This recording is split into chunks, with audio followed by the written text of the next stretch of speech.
In 26, with the 6 o'clock news, I'm Kendall Brettick. Complete windscreen supply and fit, front, rear and door glass. Proudly South Australian since 1976. The Gaza Strip is under a total blockade by the Israeli government, cut off from all food, water and power. 100,000 troops are at the border as the number of Israelis killed in attacks reaches 900.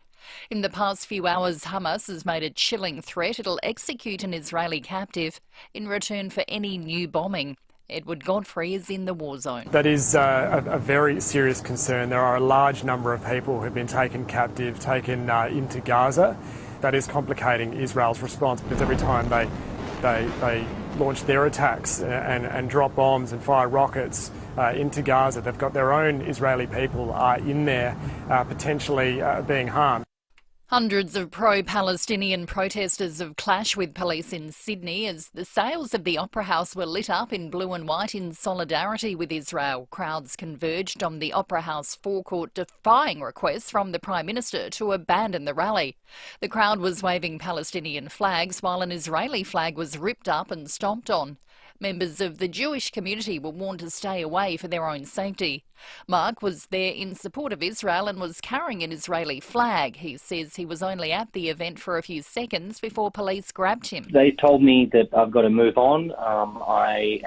They are scared for their own safety if I display the flag. It really felt like they were afraid for their own safety, which I just can't believe that's happening in our country today. A driver has suffered serious injuries after a crash near Barra last night. Their car rolled and crashed about 10 k's out of the town. Major crash officers are investigating. And fire cause investigators will head back to a home in Mount Barker this morning. Fire crews were called to Fletcher Road just after 1, where a blaze broke out in a home. It caused smoke to drift over the southeastern freeway towards Harndorf. Support for The Voice has collapsed among most age groups, including younger voters. More from Michael Packey in Canberra. Two new opinion polls show almost 60% of eligible Australians will vote no in the Voice referendum. Separate data obtained by Sky News reveals only 22 of 151 seats are likely to back the Indigenous advisory body. Prime Minister Anthony Albanese is in a last-ditch sprint to try and win over undecided voters ahead of Saturday's poll. There's nothing to fear here, everything to gain. Opposition leader Peter Dutton says the government has botched the whole process. I find it inconceivable that the Prime Minister is just not across the detail. The opposition maintains the referendum should have just been about recognition of Aboriginal and Torres Strait Islanders in the Constitution, without the voice attached. A Senate inquiry has declared the country's national carrier influenced the government in its decision to deny Qatar Airways more flights into Australia. It's recommending a review be conducted into the matter. Committee Chair and National Senator Bridget McKenzie is pointing the finger at former Qantas boss Alan Joyce, who is said to have intervened in the decision. The Australian accent is ranked as one of the most attractive in the world. A survey of more than 1,000 Americans found Australians have the most attractive way of speaking for both men and women. Scottish accents came in second, and the respondents ranked their own New Yorker accent last. Now turning to FIVEAA Sport. Gliderall Garage Doors, adding strength, safety and style to South Australian homes for over 40 years. Gliderall.com.au. Good morning, Tom Wren. Good morning, Kendall. You've got a lovely accent. Let's start with some football. Port Adelaide's Zach Butters has capped off his best ever season by taking out this year's Best and Fairest award at the Convention Centre last night. The 23-year-old beat out teammate Connor Rosie, while fellow All-Australian Dan Houston was third. Willem Drew was awarded the best team man. Meantime, wingman Xavier Dersma has indicated he wants to be traded to Essendon, and Tom Doedee will play at Brisbane next season, with the Crows opting not to match a 4-year deal he's been offered. Well, meantime, Collingwood Premiership player Tom Mitchell has revealed how he feels Hawthorn pushed him out of the club. The midfielder joined the Pies during the off-season last year. Speaking on the Ball Magnets podcast, the Brownlow medal winner says while he loved his time at the Hawks, he felt targeted in team meetings. Coaches do like a game rating system out of 5 at Hawthorn, which they put on the walls for everyone to see after a game. I think round 1 we played North. I was the only player on the team to get rated a 1 out of 5. Round 2 we had a 60-point win against Port Adelaide away. Great team win. I was the only player that got rated a 2 out of 5 or less. Only player in the whole team. The funniest thing about both those games is I think I got Brownlow votes in both games. Netball's industrial dispute is moving towards mediation as Netball Australia reiterates a revenue share model is unaffordable for the sport. And cricket is poised to return to the Olympics, with the Los Angeles Organising Committee recommending the sport be included in 2028. Meantime, New Zealand's made it 2 from 2 at the Cricket World Cup after beating the Netherlands by 99 runs. And that's the FIVEAA sport. Now the FIVEAA forecast. Can't remember when you had your brakes checked? It's been too long. Call 1300 Automasters now. Sunny and 26 today, sunny tomorrow, 31, a possible shower Thursday down to 19 and partly cloudy on Friday, also 19. At the moment, 10. More news as it happens on FIVEAA. Breakfast on 5AA. David Penberthy and Will Goodings. Jobs, apprenticeships, traineeships and careers. Maxima can help. Learn more today at maxima.com.au. 7 after 6, good morning to you. Welcome to Tuesday on 5AA Breakfast. Beautiful day on the way. Should get up around that 26 mark. Maybe we'll squeeze a couple more degrees out of it. We surpassed the maximum a few times last week, so who knows. But the next 48 hours is going to be absolutely beautiful in Adelaide. Here on 5AA Breakfast, we've got a massive program on the way. The Prime Minister of the country, Anthony Albanese, will join us just before 8 o'clock. Then after 8, we'll be chatting with the opposition leader, Peter Dutton. So make sure you're around from about 7:30 till 20 past 8, because you'll be hearing from the most powerful people in Australia on 5AA Breakfast this morning. Also, Eddie Godfrey's in Israel at the moment. We tried to get in contact with Eddie Godfrey from Channel 9 yesterday. He was in a town that was under a missile attack when we were trying to contact him. That was difficult at the time. Subsequently, we've managed to get in contact with him, so we'll be chatting with him just after 6:30 today. And, of course, the moment everyone's been waiting for, Lucy's review of Days of Thunder. 8:20 this morning. She's usually got an indecipherable poker face when it comes to reviews. Let me say, not this time. David Penberthy, good morning to you. Good morning, Will. Good morning, South Australia. Lucy has got the ultimate poker face. She's very... I think, you know, when you're kids, you do that thing, I'm going to make you laugh. So you sit there going, pulling little, sticking your tongue out and, putting your thumbs in your ears, and Lucy would win that game every time. She's impervious. She's the ice queen of 5AA. Yeah.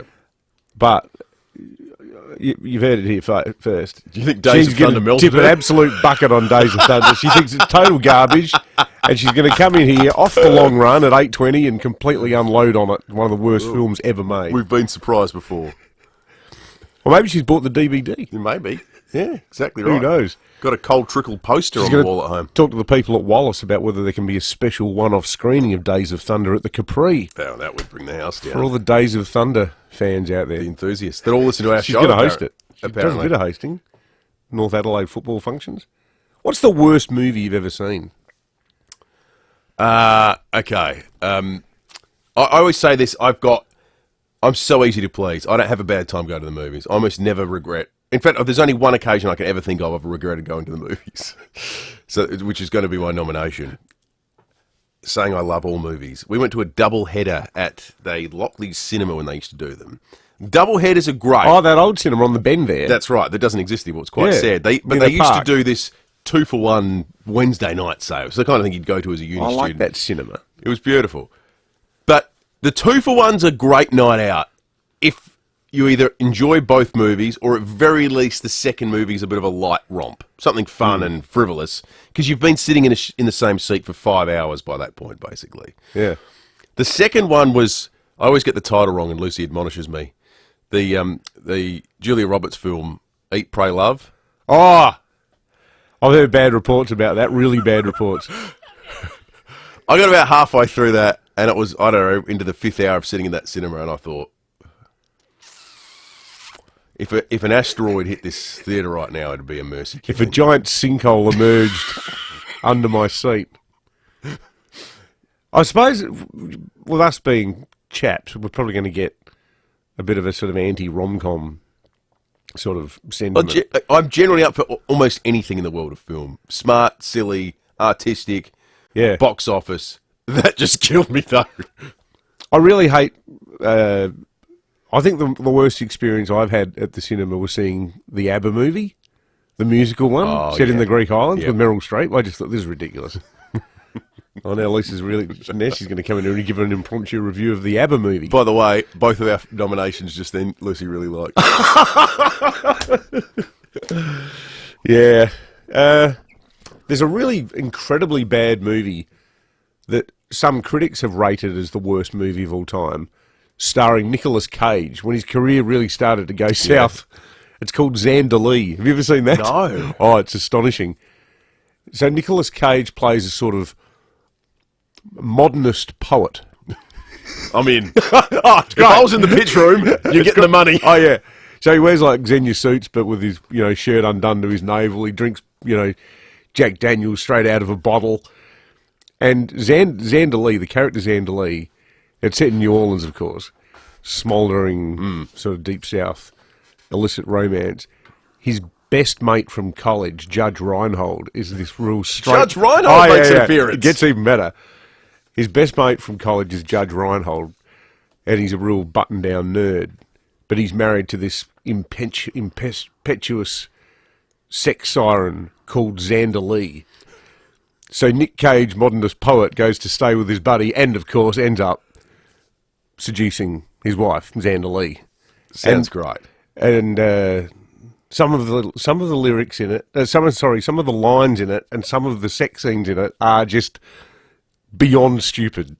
Like I can't actually repeat it on air because it's a very explicit film. But if you've ever seen Xanderlee, back me in. It's uniquely bad. Rob modernist says poet. On the Dutton's text line, worst movie, Death to Smoochie. It was a Robin Williams film with a kid's purple dinosaur as its main character. I haven't seen it, but I vaguely recall. I think it's about like a mascot. Like it's about someone who wears an animal costume type thing. Vaguely. Russell says worst movie ever. Must Love Dogs. So lame. Haven't seen that one either. Oh, that's a rom-com, right? I think we should say, I think some of the best movies ever made are rom-coms. I think When Harry Met Sally is one of the all-time great films. I love that movie. That's a rom-com. It's not a very schmaltzy rom-com, though. It's quite, like Billy Crystal's quite a dark character in it. And Meg Ryan's cynical as well. So it's got the script, it's not like Andy McDowell. Is it raining? I didn't notice. What's that? That's at the end of Four Weddings and a Funeral. Four Weddings and a Funeral. Lisa's just going to come in here and attack us in a minute. Yeah. Disparagement of the... Lisa says she loves Four Weddings and a Funeral. I like that film. It's a good film. We're heading towards the first live on-air strangulation on radio, which will be sort of a record to hit before the Prime Minister comes on a little bit later today. 14 after 6. Mention that, Albert. There's nobody here. We're going to take a break, regroup, and get into the news headlines next. What if I told you that our infant mortality rate is twice as high as non-Indigenous babies? That our kids are 11 times more likely to end up in foster care, half as likely to find employment, and will live 8 years less than average compared to non-Indigenous Australians? No gets us nowhere.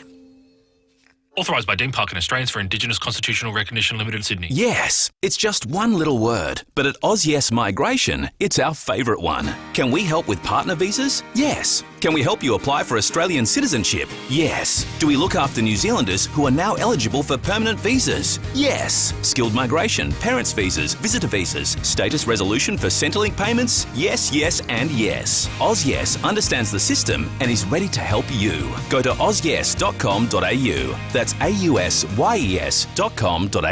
Are you ready to be blown away by a new BT50 bargain? Mawson Lakes Mazda has put together the complete BT50 package. With the purchase of a new BT50, you get free on roads and $1,000's worth of exclusive accessories free. On top of that, you'll get our 5-year warranty and 5 years roadside assist. Or check out our heavily accessorised demo models. There are heaps to choose from. Mawson Lakes Mazda's complete BT50 packages. Stocks won't last, so hurry. Just a short drive from the city. Hi, it's Jacinta Numberdinba Price. We all want to help Indigenous Australians in disadvantaged communities. But this voice is not the answer. We don't know how it would work. And once it opens the door to activists, we don't know what comes next. What we do know is, once it's in the Constitution, it risks legal challenges and will permanently divide us. This voice is risky, divisive and permanent. So if you don't know, vote no. Authorised by AMA Liberal Adelaide. Hearing Australia's new range has devices that are so discreet, people might not notice you're wearing one. They auto-adjust to reduce background noise, and there are also rechargeable options.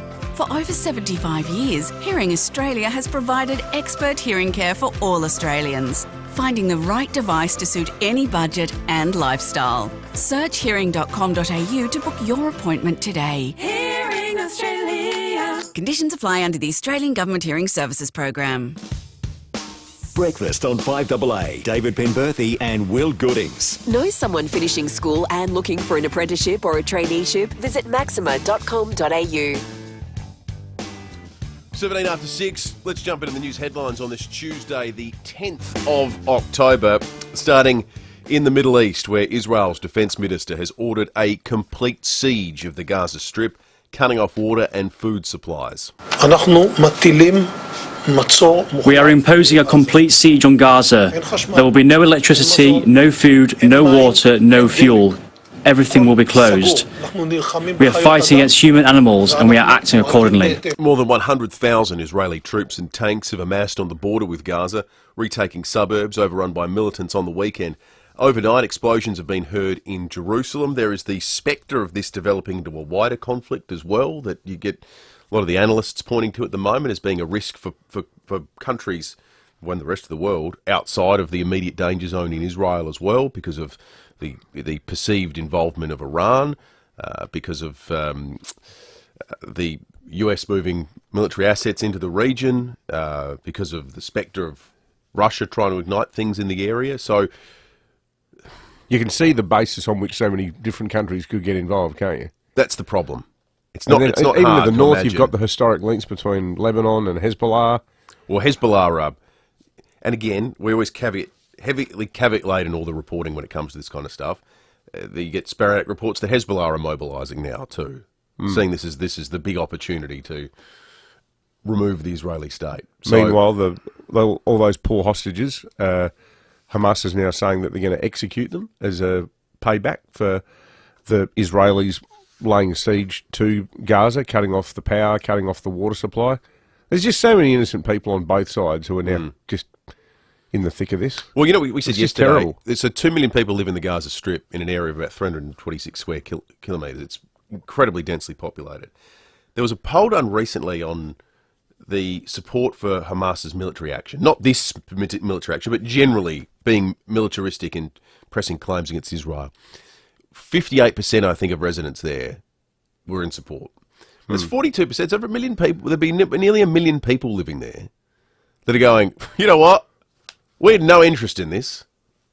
We had no interest in this ever being violent. Yeah, yeah. They're the ones who are going to turn up and live every day with their houses being blown up, and I mean the joint's going to be decimated. You could actually make that exact same point about the scenes in Sydney last night, where I reckon a lot of Muslim Australians just would have been sitting at home shaking their head, going, "These idiots." But the scenes outside the Sydney Opera House, where you had about 100 people cheering like they're on the West Bank, celebrating someone having been taken hostage.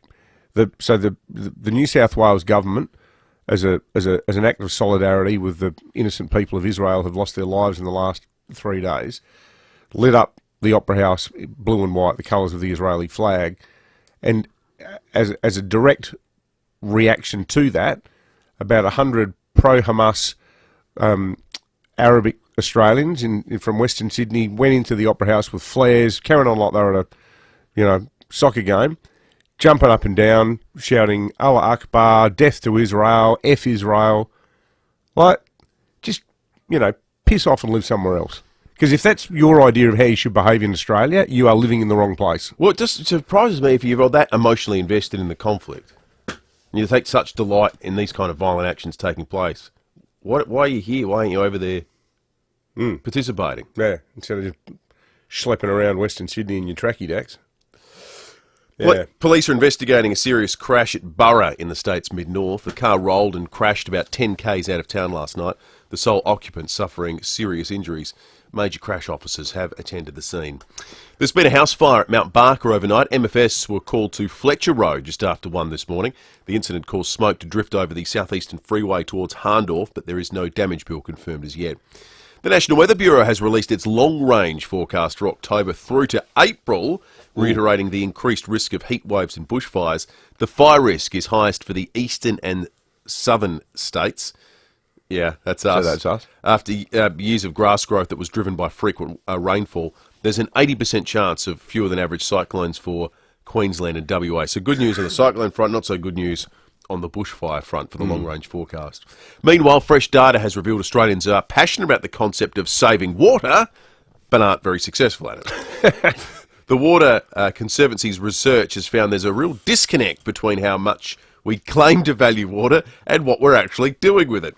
Chief Executive Chris Philpott says 90% of people agree that water saving is important during a drought. We found that about 70% correctly agree that the world faces major water shortages within the next 2 decades unless water is drastically reduced. About 3/4 rate ourselves as being water knowledgeable. However, when it comes to it, we're still quite wasteful with water use in our home. That reminds me of that great poll a couple of years ago about a vast majority of Australians are demanding action on climate change, and question 2 was, are they prepared to pay any more to assist the cause? No. Just excellent. Hey, I used to going, well, just one more, and it's an important one because Christmas is not too far away. There's set to be a potential Santa shortage. Oh, no. Aussies that are looking for some extra cash are being urged to apply with the talent agency Seen to Believe as it ramps up its search to find people to take on the persona of Father Christmas. Yeah, well, exactly. You know, well, he can't be everywhere, the real one, can he? Exactly right. He needs helpers. They say flexible working arrangements and casual rates are available for those keen. I'm assuming, though, there's no work from home. No, you can't. Well, I don't know. You could Zoom in, couldn't you? You could do a Teams. Get your kids on Microsoft Teams. That would cut down the hassle of lining up, wouldn't it? Be very. I don't know. I'd make some real memories that way. Well, it did happen, didn't it? Did it? God, how depressing. Let's not even think about that. Probably happened in Victoria. probably there they actually had the kids could beam in to see an image of Dan Andrews telling them that everything was going to be fine and the government had everything in hand. If we have any former Father Christmases listening, do call us and tell us about the job. They're looking for more. Haven't done it. Sell the virtue of the job. 8223 0000. We've got some warnings. We'll take heed of those as well. You can text us through on the Duttons text line. Let's talk sport because Tom Wren's in the studio. Gliderol Garage Doors, adding strength, safety and style to South Australian homes for over 40 years. Gliderol.com.au. Morning, Rennie. Morning, Will. Morning, David. We'll start with last night's best and fairest count for Port Adelaide. Zach Butters, I don't think any real surprises. He wins his first John Cale medal ahead of Connor Rosie, who was second and won it last year, of course, and Dan Houston, who also was All-Australian, was third, so well done to them. Trade period opened officially yesterday. Xavier Dersma has said that he wants to be traded to Essendon. So was that a surprise? A little bit, but I expect that to be part of this Brandon Zerk-Thatcher. He's the Arrow guy, isn't he? Yes, and Zerk-Thatcher is a defender that Essendon has got that Port desperately wants. They've made no secret of the fact they need to shore up their defence, so he will hopefully be used as a bargaining chip to try and make that trade happen. And the other little bit that came from the trade period yesterday was an exchange of picks with the Power and Fremantle, Port trying to shore up its hand for this year, but also Tom Doedee, as we know, one of our great friends on the show. He's off to to Brisbane, rather. Pretty interesting one, this one. I'm sure you guys have heard it as well and know Tommy, but 5-year deal on the table originally, did his knee, unfortunate, and then that 5-year deal got taken away. Not only did it get taken away, but years reduced to 2, and understand that up to $250,000 a year was taken off the table as well. So it's a significant whack. I don't think it left him with any choice. No, it's the sort of, it's the, we don't want you here offer. That's what it is. And you know what? Football's brutal. Yeah, that's right. But and I think for him, he's made the right call. Well, he's going into a perfect situation for him. I chatted with him about this the other day. I can't imagine Tom Doedee, given what he does and the skills he has, fitting in anywhere better. And that Brisbane Lions back line, he's exactly what they need. Well, and they can win a flag. We saw they could have won it this year. So he spoke, though, a little bit about the move on social media yesterday. We've got Hey Lions fans, it's Tom Duday here. Absolutely pumped to be joining your incredible club. I can't wait to move me and my family up north, get stuck in with the boys, and then see you all together. Cheers. Letty! So his partner obviously has a sister who lives in Queensland. So, you know, he's going to be close to family there. But it's always hard to see a fan favourite and, you know, someone close to the show go. Oh, yeah. Are we going to boo him when Brisbane play Adelaide next year? I don't think he'd cop that kind of treatment. No, I think there are people that I know. I make this point all the time, and some people go, I'll cheer I want. That boo people who your club didn't want anymore. Yeah, that's right. And you can only presume those people want people who leave the club because they weren't offered a contract or weren't wanted to be retained. Or lowballed. Simply retire from football and go and get a day job. Or say, I can't go on because I had to, you know. Why don't you do some clerical work instead? Like, there are people that leave that spur you, you know, and say, I didn't want to be here anymore. And there are those that you've said, we don't want you here anymore. You don't boo Category 2. I tell you what, there's one way to leave a club and then there's another way to leave. Tom Mitchell, he's now a premiership player. And I don't think he's made any bones or secret of the fact that him and Sam Mitchell probably won't be catching up too often. Let's have a listen to what he had to say in a podcast overnight about his departure and when he realised it was time to leave Hawthorn. There was a meeting in particular, game review, and, you know, I chat with Dylan Moore, Finn McGuinness, Will Day, these guys who are some of my good mates still. We call it the Tom Mitchell game review, where that was the signed, sealed, delivered. I knew after that meeting I'm not coming back here next year. Whatever happens, I'm not coming to Hawthorn. There was a game review where there was something like 5 or so clips of just me, and there was a few that were fair. Like there was one passage of play where as a midfielder we wanted to stay on the defensive side of the stoppage at forward 50, and I got caught on the other side. I made a mistake. Little things like that, but I got barreled this meeting. All 5 clips, so that was the meeting done. And I walked out of that thinking, are you serious? Like this is unprofessional, unfair, made me feel like absolute shit in front of everyone. He didn't hold back. It's the way players are sort of doing it a bit more now. Once they're in a podcast or, you know, in that forum, they open up a bit more. They open up a bit more, but he went into detail as well about, in another one, how he was the only player rated a 1 or a 2 out of 5, and he got Brownlow votes in both games, and they were wins. So he just said it was time, I just had to go. I think Sam Mitchell was happy for him to go. Yeah. That the way in which Hawthorn have undertaken their rebuild is significantly more brutal than the way Adelaide did theirs. Yeah.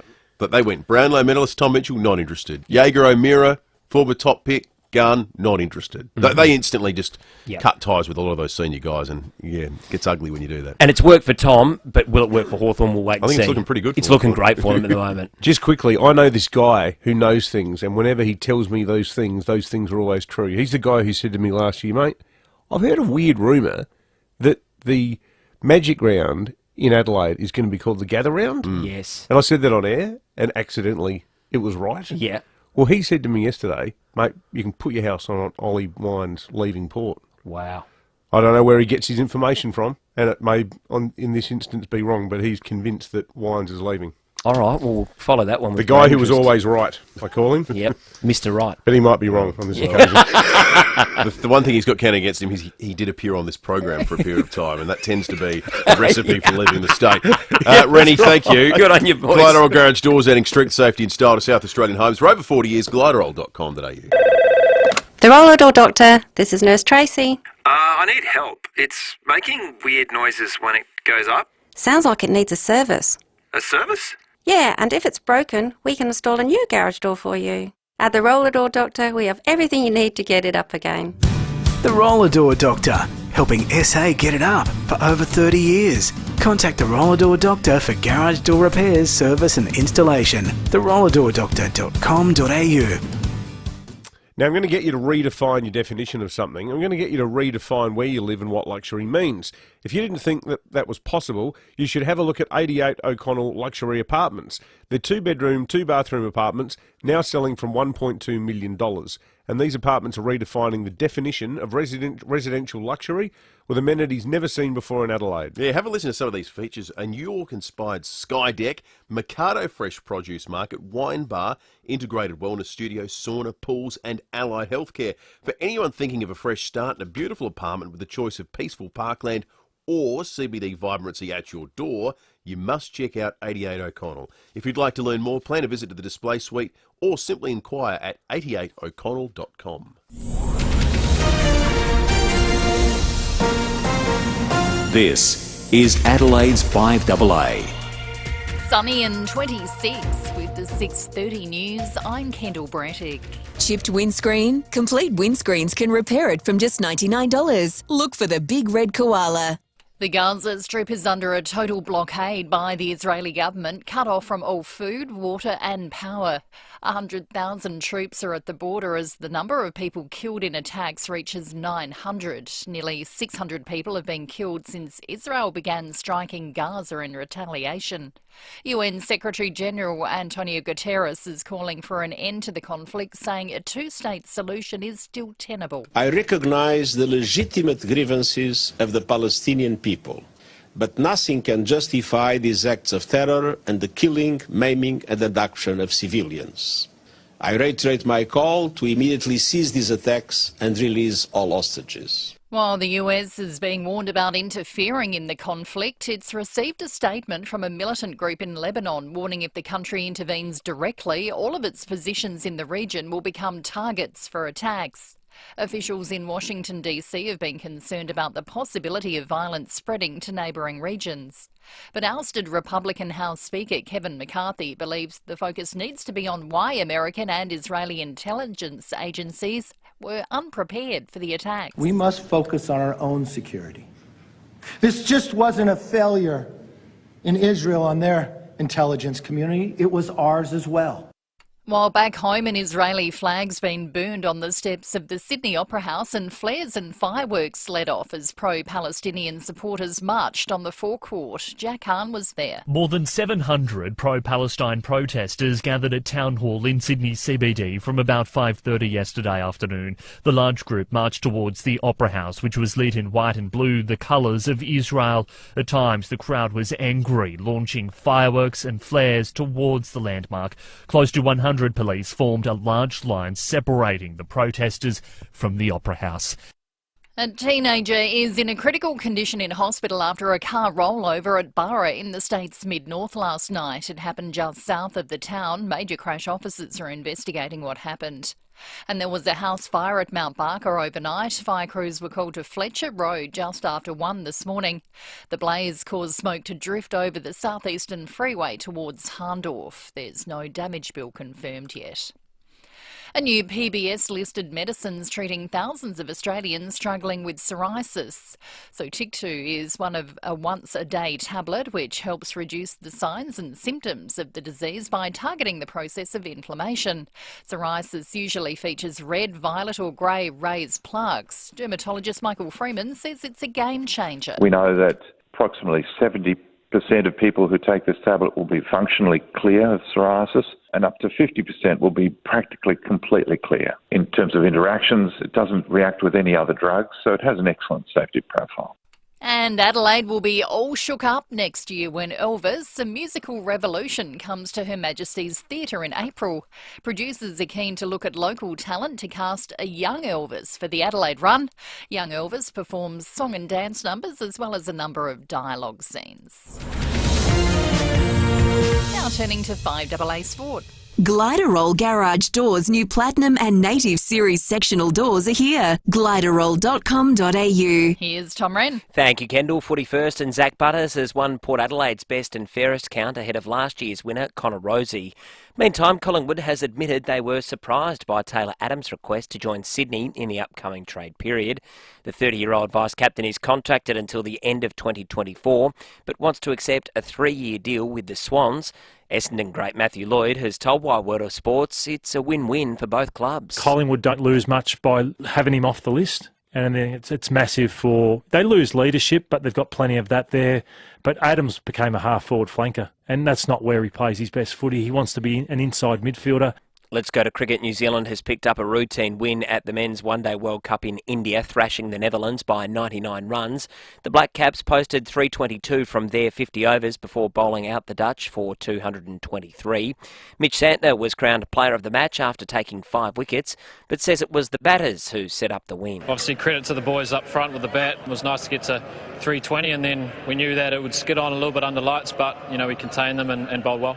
Audio there thanks to Fox. And Riley McGree has been ruled out of the Socceroos clashes with England and New Zealand after suffering a foot injury. That was playing for Middlesbrough. And a bitter pay dispute has broken out in Australian netball after the Players Association rejected what Netball Australia is calling a groundbreaking offer. And that's the 5AA Sport. Now the 5AA forecast. Can't remember when you had your brakes checked? It's been too long. Call 1300 Automasters now. Sunny and 26 today, warmer tomorrow, 31. Thursday, a possible shower down to 19 and partly cloudy on Friday, also 19. At the moment, 9. More news as it happens on 5AA. You don't think it's ever going to happen to you? I knew our relationship was strained, especially with both of us working full-time and having 3 young kids, but I didn't think I'd ever hear the word separation. That's why I went to Marnie's lawyers. The first meeting was free, and they guided me through everything from the divorce, property settlement, and arrangements with the kids. Thanks to the team at Marnie's, I was able to move on with my life. Marnie's Lawyers, Adelaide's family law experts. marnies.net.au. How do you like your chicken? 100% Aussie and RSPCA approved? That's how we like ours at Macca's, and it's what you'll find across our entire menu, like in our new McCrispy burger. Changing for the better, we're on it. Available from 10:30am at participating restaurants. See our website for details. Get into Ranella Mazda for a huge range of BT50s. New or demo or reduced, in stock ready for immediate delivery. With $2,000 of genuine Mazda accessories with every new BT50 sold. Hurry, only at Ranella Mazda, Main South Road, Ranella. LVD 152780. 5AA Breakfast is streaming live right now. To watch, simply head to 5AA on Facebook or YouTube. Breakfast on 5AA. David Penberthy and Will Goodings. Know someone finishing school and looking for an apprenticeship or a traineeship? Visit maxima.com.au. 22 to 7. We're chatting with Eddie Godfrey in Israel just before 7 o'clock this morning. Getting a lot of text through nominating the worst films of all time. This is inspired by the pending review by Lucy Loken of the Tom Cruise non-classic Days of Thunder. Was saying at the start of the show that normally Lucy is completely inscrutable. She was eminently scrutable this morning with the expression she pulled about how clearly she holds this film in the purest form of contempt and disdain. So we'll be hearing her dismantling of it at about 8:20. But it got us thinking, what's the worst movie you've ever seen? Had a couple along these lines. No contest. It's Love Actually. Thank you for that. Oh no, there's another Lucy favourite that's been slotted by one of the listeners. Brad from One Tree Hill says the worst movie he's ever seen is The Attack of the Killer Tomatoes. I think that was actually voted the worst movie ever made. I think they get discounted when they're made to be kind of cringe kids movies, which I think that was. Where people go out of their way. Yeah, that's what it's meant to be. Mick reckons worst movie ever is The Fast and the Furious. That'd be a provocative choice because a lot of people love that whole series. There's 10 of them, I think, now, isn't there?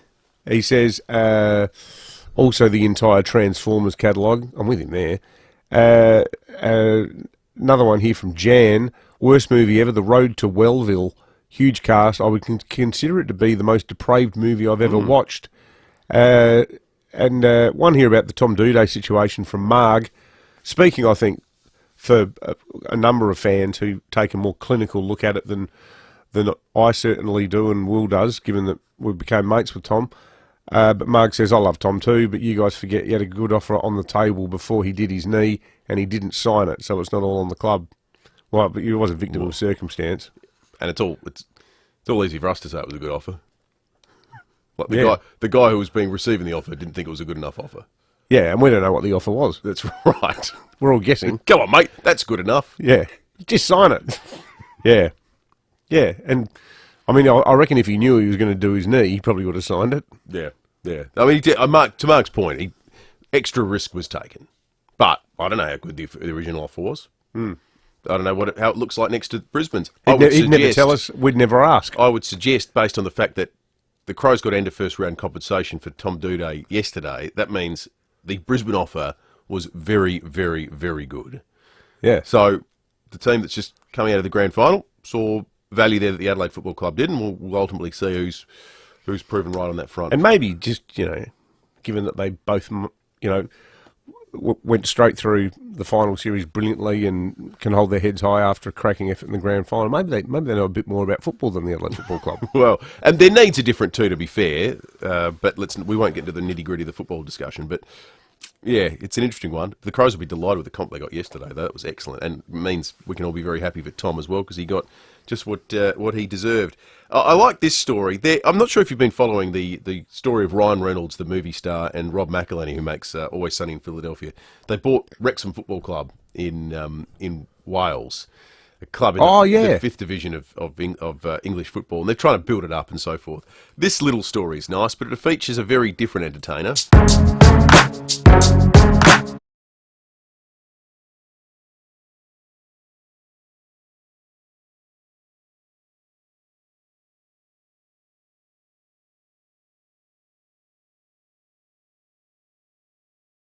AFC Rumney's girls' side are now sponsored by 50 Cent.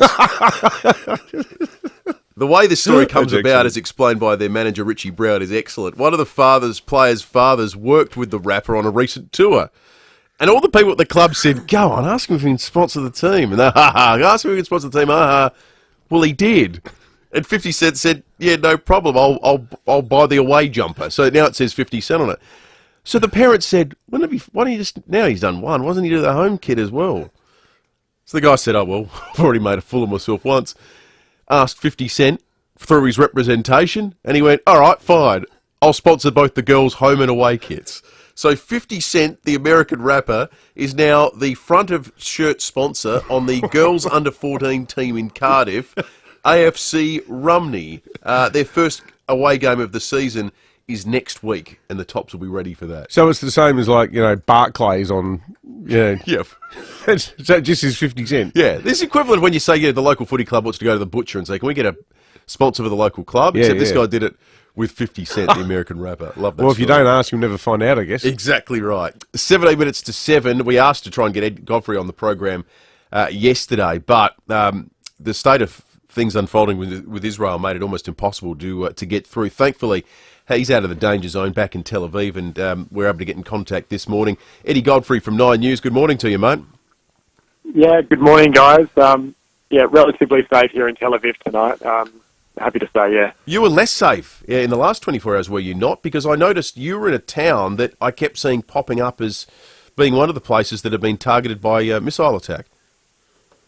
Yeah, today has been an eventful day for sure. We spent most of the day much further south, just a few kilometres from the Gaza border, where the most intense conflict is occurring, around places like Ashkelon and Sderot, which we would have seen on the TVs over the weekend, the last few days. We had a bit of a scary experience earlier on. We were driving along and, sort of between Ashkelon and Gaza, and the sirens sounded. We'd planned and prepared for this. We knew we were going into a dangerous situation, but the sirens sounded. We had to get out the car and get low, and that was because Hamas inside Gaza had fired a volley of rockets into Israeli territory, and the Iron Dome, Israel's Iron Dome system, was intercepting those rockets directly over our heads. There were just small black-grey plumes of smoke popping up all over our heads, just being intercepted right there, and that was quite scary. They stopped them. The system is absolutely incredible, as I'm sure you guys know, but bits do get through. Those rockets break up, and some were landing around us. There was one that landed a few hundred metres away and started a spot fire. And as you drive through those areas, you see, we probably saw a dozen cars today that have been destroyed from shrapnel falling from the sky or parts of rockets. Wow. But it still falls with a hell of a lot of force and cause a lot of damage and can kill. Eddie, we've all seen now the terrible images of the kids running away at that rock festival as the terrorists all swarm through, having knocked down the fence with bulldozers and so forth, or arriving in paragliders. Is that one of the fears now? I mean, aside from all the rocket attacks and the fact that the attacks are still ongoing, how many of these lunatics are running around still threatening to execute people? Yeah, you're right, and it's absolutely terrifying. I guess they don't know exactly how many, or they're not saying exactly how many, but Prime Minister Benjamin Netanyahu gave a televised address just about an hour and a half ago and said there are enemies still in our territory that we're trying to find out where they are, and the army is working to defeat them. But, as you say, the rockets are there, and it seems completely foreign and strange to us. I guess we can be really grateful for that. It's much safer back home in Australia in that respect, but the people, it's these surprise attacks, like we saw at that dance festival, that horrible situation where these people are celebrating, dancing away, having a great time, and then behind them, those really frightening videos now that we know what's going on, paragliding in, dropping in behind them and just committing an absolute massacre with 260 people there killed. So it's, there's, that was the surprise of the attack. Obviously, the sophisticated, coordinated attack that had been months in the planning. But, one of the places we were at today where a rocket had fallen and caused a heck of a lot of damage, we were there and there were explosions going on around us, really close by, and jets flying overhead non-stop. And I was a little bit nervy, I don't mind saying. And one of the young people there, just a kid, just said, "Don't worry, as long as you hear the bang, it's okay." God. So it just gives you an insight into the kind of existence that just what they live with and what they deal with, I guess, on some level, day to day. So I understand getting in and out of the country is problematic at the moment. The airport and various airlines have cancelled. It seems like it's now military transports that are coming in and out. What's your plan, Eddie? Are you going to be there for a while? And do you have any understanding of what your next couple of weeks looks like? I mean, we're planning for the long haul. I guess we don't know. It was really hard getting in. You're right. They're running the border extremely tightly, and that's because, they're really worried about who's coming in. As we've seen earlier today, there's been more skirmishes and exchange of gunfire north, coming from South Lebanon. So they're fighting this on multiple fronts, although at this stage up in the north there is on a much, much smaller scale, but still posing a big threat. But it took us about 36 hours to try and get in, even though we had all the proper accreditation and had gone through all the right processes. But they're just running things very, very tightly. Look, we've packed the bags. Hopefully there's enough clothes and underwear and stuff in there to last a while. But I'm expecting we're going to be here for a while. Well, stay safe, Eddie. Jeez. We appreciate you talking to us back here in Adelaide, in your hometown, mate. Thank you. Thanks, guys. Cheers. Ed Godfrey for 9 News. He's back in Tel Aviv at the moment. As Eddie was talking, we spoke to, when the Ukraine war was unfolding, people that were in Kyiv or Mariupol or places like that. And I was just hearing some of the things sound the same, but some are different. Because in those places, there was certain incidences where Russian missiles and so forth hit apartment buildings and killed civilians. But they weren't the targets of what was going on. Mm. This is people in all these sorts of buildings you usually feel safe in are literally being targeted. They're the places that are under attack. Yeah, well, civilians under attack. They don't want soldiers. They want civilians. That's right. That's their preferred. So it's a very target. different. Just thinking of Eddie being there. There's not necessarily a safe place per se as we would typically understand it in the middle of a war zone. So the news director at Channel 7 calls you in later today, Will, and says, "Look, we've decided we're going to go really big on our Middle East coverage, and we're going to let Rosanna host the show on her own. You're going to be our man on the spot in Gaza for the next fortnight." Yeah. Would you go? Well, let me tell you this. There wouldn't be an issue about whether I go or not, because I would either be killed or captured by my wife before there was any suggestion of going anywhere. Wild horses wouldn't get me to cover something like that. No way. Give me a nice, way, ugly Liberal Party pre-selection row in Burnside to cover instead. No way. Young person game, that one. Oh. Not necessarily young, but just it attracts a certain type of person. Yeah, you either want to do that or not. I just don't know. I've never understood journos who can do that. It's amazing. No chance. All right, let's check traffic. Thanks to Keezer. You're tired of back pain? Time to try Keezer, KIESER.com.au. Thanks, Will, and good morning. Salisbury Downs burst waterway this morning, Kings Road near Lakeview Drive. She's down to 40 k's outbound with the lane closed. Norwood Road closed there due to works, the parade near Osmond Terrace. Slow for works at Felixstowe, OG Road near Turner Street. Busy South Road at Edward Sound with a camera, Wammer Road at Penfield. The sound of you enjoying a delicious barista-made coffee from OTR. Pop in and get your pick-me-up now at OTR. Making life easy. Adelaide's most accurate traffic on 5AA. He's got his hoodie up and his head down, scrolling through his feed while strolling across the road. He's testing his luck and his new headphones. Then suddenly, he's testing your brakes too. Stop and take time to ensure your car stops in time and the brakes are all you hit. Let Automasters test your brakes before someone else does.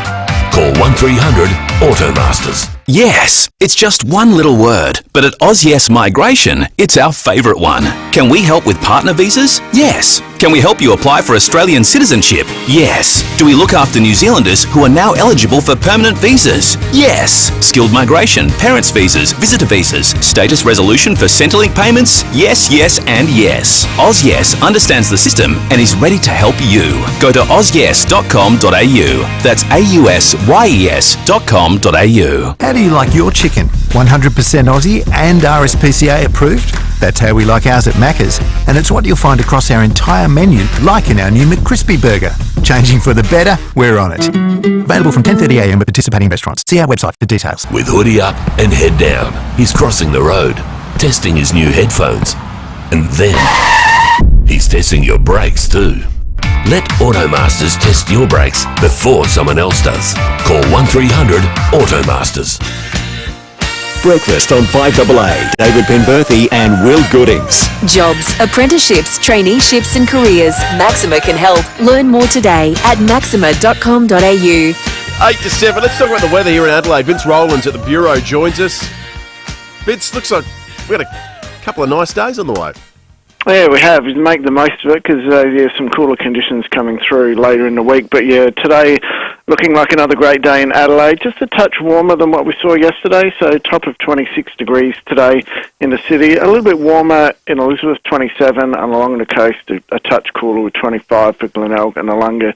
But as we head into tomorrow, we hit the peak of the temperatures this week. So the northerlies kick in a little bit tomorrow, ahead of a change coming through tomorrow evening. So we'll reach a maximum of 31 degrees. So, a couple of really nice days ahead. But as I mentioned, when that change comes through, probably around 9 o'clock tomorrow evening, we will see much cooler west to southwesterly winds pushing across the city. So temperatures hovering around that 19 degree mark right through the remainder of the forecast period. And we'll get the odd shower on a few days. So Thursday, once we see that change come through, we will see the odd shower around, not really much in it, and then a little bit more shower activity over the weekend. So, make the most of the next couple of days. Some much cooler weather on the way. Good on you, Vince. Thank you. Vince. Let's head to SAPOL. Senior Constable Matt Brown's on the line. Matt, the serious crash at Burra. Good morning, guys. Teenagers in a critical condition after a serious crash at Burra yesterday. About 7:15pm, police and emergency services were called to Canoona Road after a car had rolled and crashed about 10k south of Burra. Now, the sole occupant of the car, an 18-year-old man from Morford Vale, is in a critical but stable condition at the Royal Adelaide Hospital, and major crash officers attended the scene to determine the cause of the crash. And Canoona Road was closed for about 5 hours, but has since reopened to all traffic. Anyone who may have witnessed the collision is asked to call Crime Stoppers on 1800 333 000. Matt, also, there's a series of fires at the Eden Valley, just up in the Barossa. What's the latest there? That's right, David. Barossa Police are investigating several fires in the Eden Valley area and have identified a person of interest in relation to the fires. During September, there was a series of deliberately lit roadside fires in the Eden Valley area, which required the deployment of local police and fire services. And after receiving information, police were able to identify a 57-year-old local man as being responsible for lighting these fires. And the man's assisting police with their inquiries, and as part of SAPOL's Operation Nomad, the man will now be closely monitored through the upcoming fire danger season. Now, we'd just like to thank the local community for their assistance, which led to the suspect being identified. And police would also like to reassure the community that, as with previous years, we'll have an increased presence in high-risk areas during the fire danger season, and we'll continue to work with other agencies such as the CFS and MFS to identify suspicious behaviour. So you might be out and about on the school holidays this week with the warmer weather. So any sort of suspicious behaviour around fire-prone areas, if you see something that doesn't look quite right, give us a call, 131 444, and a patrol will come out and check it out. But I guess we're all responsible to look after these sort of fire danger prone areas. Yeah, absolutely. Hey, Matt, can I just clarify? So the 57-year-old guy, has he been? You said he's assisting police. He hasn't been charged with anything yet. Not yet. No, he's yet to be interviewed. Yeah, right. Okay. Yep. Yeah, interesting. Sounds like he's got a bit of explaining to do. Senior Constable Matt Brown there from SAPOL. Interesting little bit of news that came out from SAPOL late yesterday that we have scant detail on, but I think we can draw some insights from it. We'll find more with Sean Fewston when we go around the courts later. But A 26-year-old woman was arrested for producing and distributing extremist material. So that took place yesterday. The SA Police Counter-Terrorism Security Section descended on Cowandilla and apprehended her. Now, this is some of the stuff that's an interesting insight. The content that she's responsible for, well, allegedly distributing, was done so on Saturday, the 7th of October, and Monday, and yesterday. Is it inspired by what's happening in Israel? I don't know. It invites that speculation. But pretty remarkable that the police counter-terrorism unit, you can post something in some way, allegedly, on a Saturday, and you're arrested by Monday morning. That's a quick turnaround. That is phenomenal police work. Police said this, and this is important. There's no threat to public safety. Then they're continuing to actively investigate the matter. Just an interesting, curious one that came out late yesterday that, as I said, I suspect we'll hear more from when Sean Fuster's in the courtroom to get some more details. That's bizarre, but yeah, we don't know what she was doing, so no point speculating. Absolutely. 5AA News coming up shortly. We'll get you across the latest from the Middle East after 7 o'clock. Also today, the Prime Minister is on the program, and then immediately after him, he's direct opposition. Peter Dutton will be on the program. So just we've before never 8 done and this. after 8. No, it's never happened We've before. never done the double. We've never done the Quinella of the PM and the alternative PM on the same day. They clearly think South Australia is important, both the yes and no camps, because they were clearly motivated to come on this morning on the basis of the referendum Saturday. It's not because of global events, albeit we'll obviously ask about that. But that's why. And there has been. We wouldn't get this much focus during an election campaign. And they asked to come on, not the other way around. Exactly. They'll be the Prime Minister how many times now over the course of the last couple of weeks? I reckon we had the PM in the studio about 3 weeks ago. We've had him on air, I think, at least probably 3 times this year. And Dutz has been in the studio him as well. I think early this year he came in, or maybe late last year. And we've had him on air a couple of times as well, a few times. So yeah, they're frequent. You know, there's something to be said. This is an interesting insight for South Australians. So, because the referendum process requires a majority of votes plus a majority of votes in a majority of states. So we're one of 6 states. So 16% of the equation. What are we federally? 9 seats out of what, 153? Yeah. 10 seats. 10 seats, or about 5%? It's weird. Of that equation. So it's interesting what that extra 10% looks like. It looks like a hell of a lot more attention from federal politicians. For sure.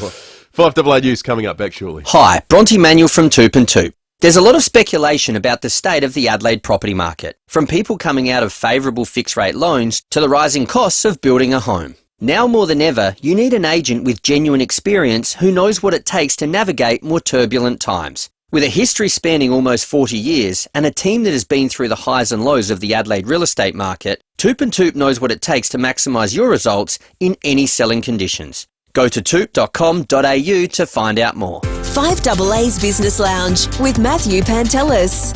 I'm with Kieran Ryan from Reactivate, talking about chronic back pain. How could Reactivate fix my lower back? Reactivate is a minimally invasive, surgically implanted restorative solution to treat the cause of chronic low back pain. Reactivate focuses on improving function in your lower back and ultimately reducing pain. What sets Reactivate apart? Historically, long-term back pain sufferers have only been offered treatments for symptoms like pain medications. Unfortunately, patients can become reliant on these and they don't treat the underlying cause. Thanks, Kieran. To learn more about Reactivate, visit fixmylowerback.com.au. Patients must talk to their health professional about whether the Reactivate implantable pulse-generator device is right for them and suitable as part of the overall plan to manage their intractable chronic mechanical low back pain. Outcomes may vary for each patient. Patients should discuss with their healthcare professional the factors that could impact the level and timing of the effect. The Reactivate IPG device is not a first-line treatment for chronic mechanical low back pain. Surgery is required to use the Reactivate IPG device, and any surgical procedure carries risk. What is Louver House? Simple. Louver House turns your outdoor area into a stunning entertainment space with an opening and closing roof.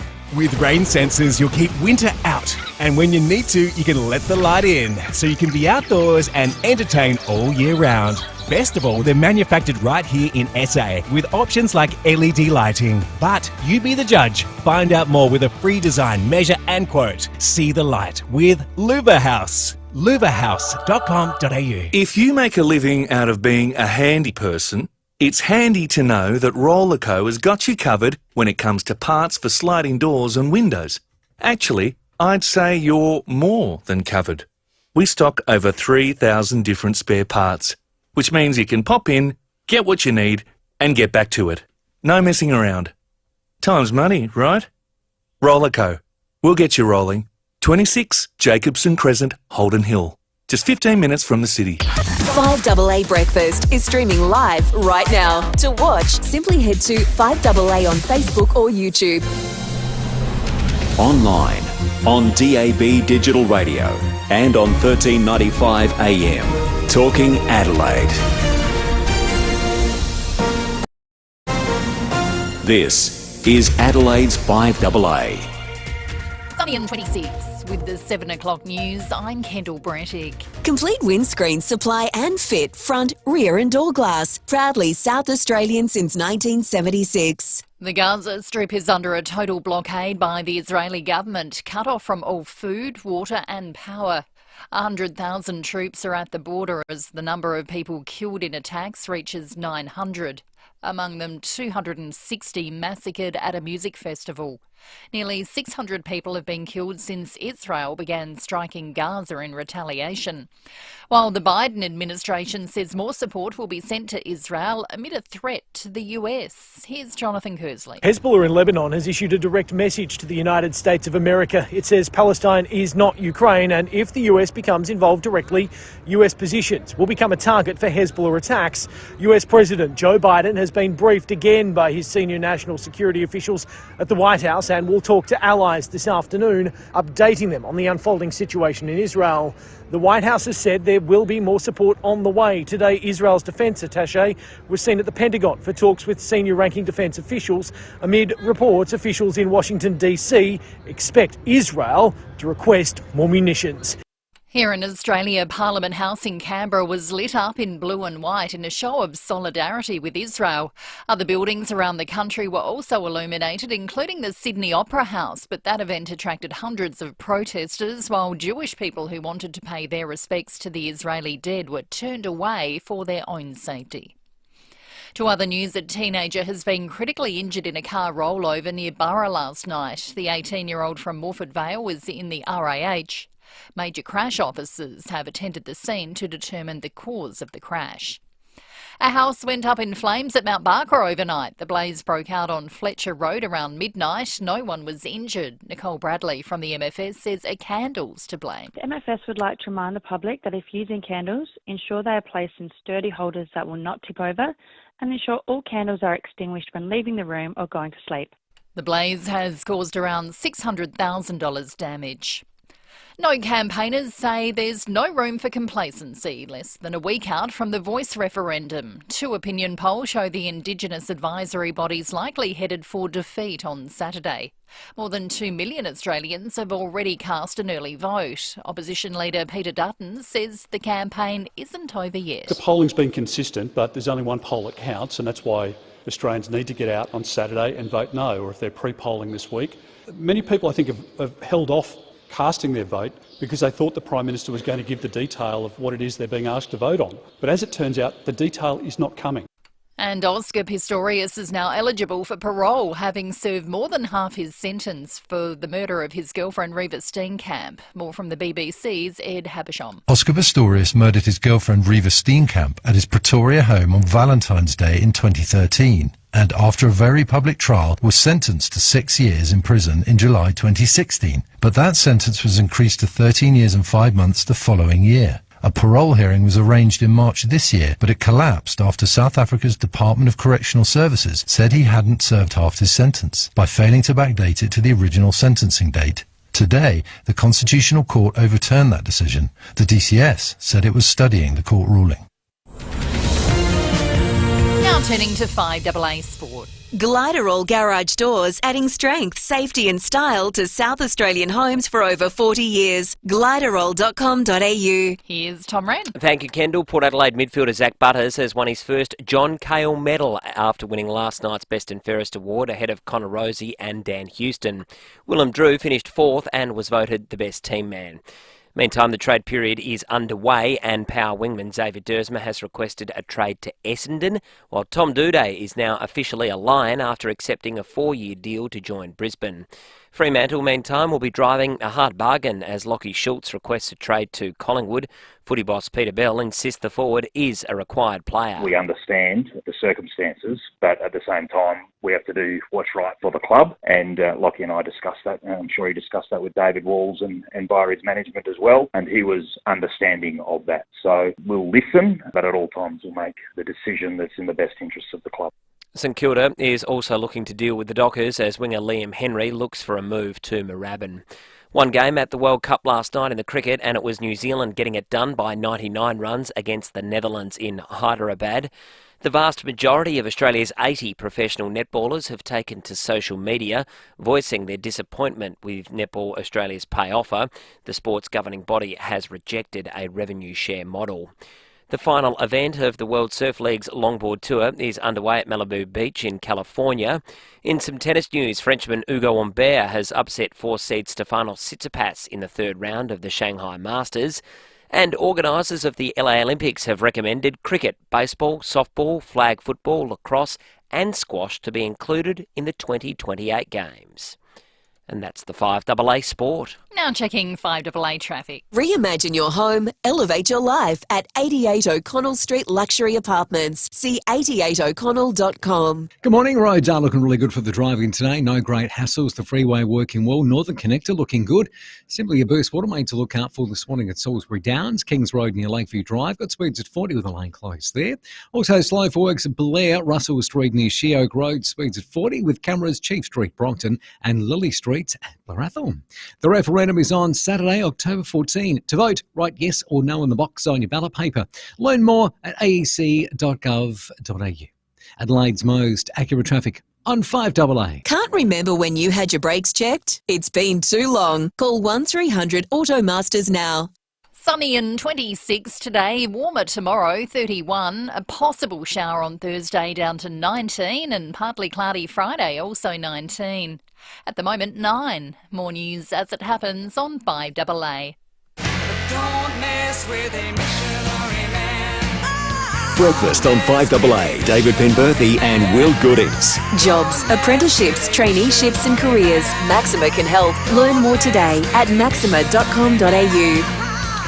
8 after 7, good morning to you joining us for the first time. What's going to be a beautiful Tuesday in October in Adelaide. The 10th today, powerhouse program over the course of the next 90 minutes. The Prime Minister will join us at about 7:45, and then after 8 o'clock, immediately after 8 o'clock, his opposition, the leader of the Liberal Party, Peter Dutton, on the program. We are, 4 or 5 days out from casting our vote in the referendum. That's obviously the issue that has captured most of their attention over the course of the last 12 months. We'll talk to them about that, but indeed too, the situation globally at the moment as well. It's going to have the effect of being their final statements to you, the people of South Australia, in the lead up to the referendum on Saturday. We're going to have all the key information, all the logistical information too for you over the coming couple of days about where to vote, how to vote. Not how to vote, we're not going to tell you how to vote, you can do whatever you want, it's a democracy.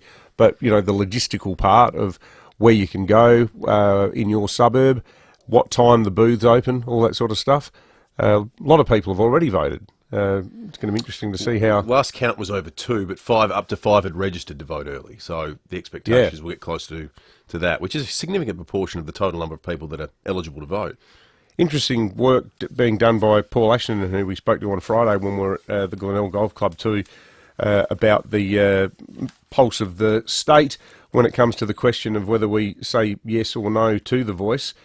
Paul's been getting around in Daisy, the less than roadworthy yellow combi van. Beautiful photographs of it with kids at the beach and people all over the city and state.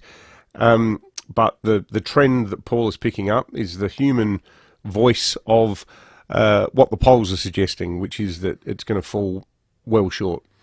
10 after 7, wanted to get you across the latest developments out of the Middle East this morning, starting with a press conference that was held by Israeli Prime Minister Benjamin Netanyahu just over 2 hours ago. And the one thing that is most important in war is staying calm. I know we all want results right here, right now, but it will take some time. But I promise you, dear citizens, At the end of the war, all our enemies will know it was a terrible mistake to attack Israel. What we will do to our enemy in the next few days will echo for generations. Already, the battlefield is filled with heroic stories of our people, from the citizens, the policemen, the soldiers. Stark warning to Hamas and those that live in Gaza, the ramifications that will be felt through the generations. That is Benjamin Netanyahu, just after 5 a.m. Adelaide time this morning. The UN Secretary-General Antonio Guterres, too, renewed his call for the end to bloodshed. I recognize the legitimate grievances of the Palestinian people, but nothing can justify these acts of terror and the killing, maiming and abduction of civilians. I reiterate my call to immediately cease these attacks and release all hostages. It's time to end this vicious circle of bloodshed, hatred and polarization. Israel must see its legitimate needs for security materialized, and Palestinians must see a clear perspective for the establishment of their own state realized. Only a negotiated peace that fulfills the legitimate national aspirations of Palestinians and Israelis, together with their security alike, the long-held vision of a two-state solution in line with United Nations resolutions, international law and previous agreements, can bring long-term stability to the people of this land and the wider Middle East region. Always feels like the UN's dusting off the cue cards when they talk about this issue. We've heard these things said over and over again, but I would give Antonio Guterres some credit. He gave voice to a concept that is exceedingly rare in the analysis of this whole conflict, which is that it is both possible to be sympathetic to the cause and critical of the means. Yeah, for sure. But that doesn't seem to be it seems to be too incongruous position for people to wrap their heads around. And the worst example of it in Australia happened on the steps of the Opera House yesterday. Just disgusting. There's been a host of extraordinary eyewitness accounts. It is the nature now of the ability for people to collect information, data, and be spoken to right in the middle of these zones, that we're getting accounts like, hey, Harvey, who is from Ashdod, went out to his balcony. He's taken videos before and after, minutes apart. It goes from looking like a normal suburban street to the kind of thing you'd expect to see in Ukraine after a year of fighting. What did you think? They came here. That's what I thought, because I've been hearing the stories from everything that's happening more on the border, and it was horrifying. A lot of countries around the world now too are counting the cost of lives lost of their citizens. Obviously, the largest massacre took place at the music festival that was going on. That attracted people from around the world. The US has some 11 citizens now confirmed dead. Here's Sky News journo Mark Stone at the White House. President Biden was seen, was his televised statement at the podium here in the White House on Saturday afternoon as all this was unfolding. But things have moved considerably since then. The death toll on both sides of this conflict has gone up considerably, and now there has been confirmation from a US perspective that Americans are among those who have died. So for the president not to be seen making some sort of televised statement, I think it's certainly from an American perspective, from the media here, being seen as quite unusual. That said, we are told that he has met this morning with his Secretary of State, with his Defense Secretary, with his national security team, and they are all keeping him up to date with the latest developments. He is speaking regularly, in fact at all levels of the American administration. They are speaking to their counterparts in Israel, and I think you can be sure too that the Americans are part of that conversation that we know is ongoing between Qatar, the Israelis, Hamas, about trying to get some sort of deal to get hostages out of Gaza. But an appearance from President Biden, we're told not today. There are fears for some Australians in Israel as well. More than 10 Brits are either unaccounted for or considered dead. The list of countries is extraordinarily long that have potentially lost people in that opening salvo of atrocities. So what that reporter was just saying, it's very much a second-tier issue given the enormity of what's occurring in Israel. But it has been notable, the absence of Joe Biden from any sort of stand-up engagements. He hasn't gone to the press room at the White House. He hasn't held any Q&As. You sort of wonder with the remaining year of his presidency, and it just looks more and more unlikely that there's no way physically and mentally that he's going to be able to run for a second term. But it's almost starting to feel like the final mysterious year of Leonid Brezhnev as Russian president, where we just had to take it on assurance that he was still kicking. Well, it's probably the kind of debate best had at the moment in sort of international studies classes at, room 406 at University Hall. But does his absence play into this? Like, whether you like them or not, US presidents getting up and standing up and saying, this will not stand. We're not making saber-rattling style commentary when people misbehave around the world has kind of been kept the peace for 50 or 60 years. Yeah, totally. So he can't. An issue. If he's not capable of standing up and saying anything, does that embolden people around the world? It's a debate worth having at the moment. That's the big picture stuff that's going on, the big geopolitical stuff. The small stories are the most heartbreaking ones, like Niv Small, whose brother-in-law was kidnapped. He spoke to Sky. We woke up with horror, seeing the Israeli border from Gaza was broken, and it completely put us in shock, and immediately we sent our messages and asked for questions regarding our family's well-being. We very soon lost contact with Yahav and Shaili. The last message we got from them was that there are terrorists outside their house and they don't know what to do. As the day went by, the misery was just even worse. We have absolutely no concrete information about Yahav. Nothing. And we want to share our story so that our main mission to get Yahav back home will come through. Now, as there are more developments out of that part of the world, you'll hear them covered on 5AA. Meanwhile, in Adelaide, on a vastly lighter note, we've just been told by one of our listeners that just behind the cinema on the Nord Parade, there's a kangaroo on the loose in Queen Street. It's like, on the parade? Yeah, that's crazy, isn't it?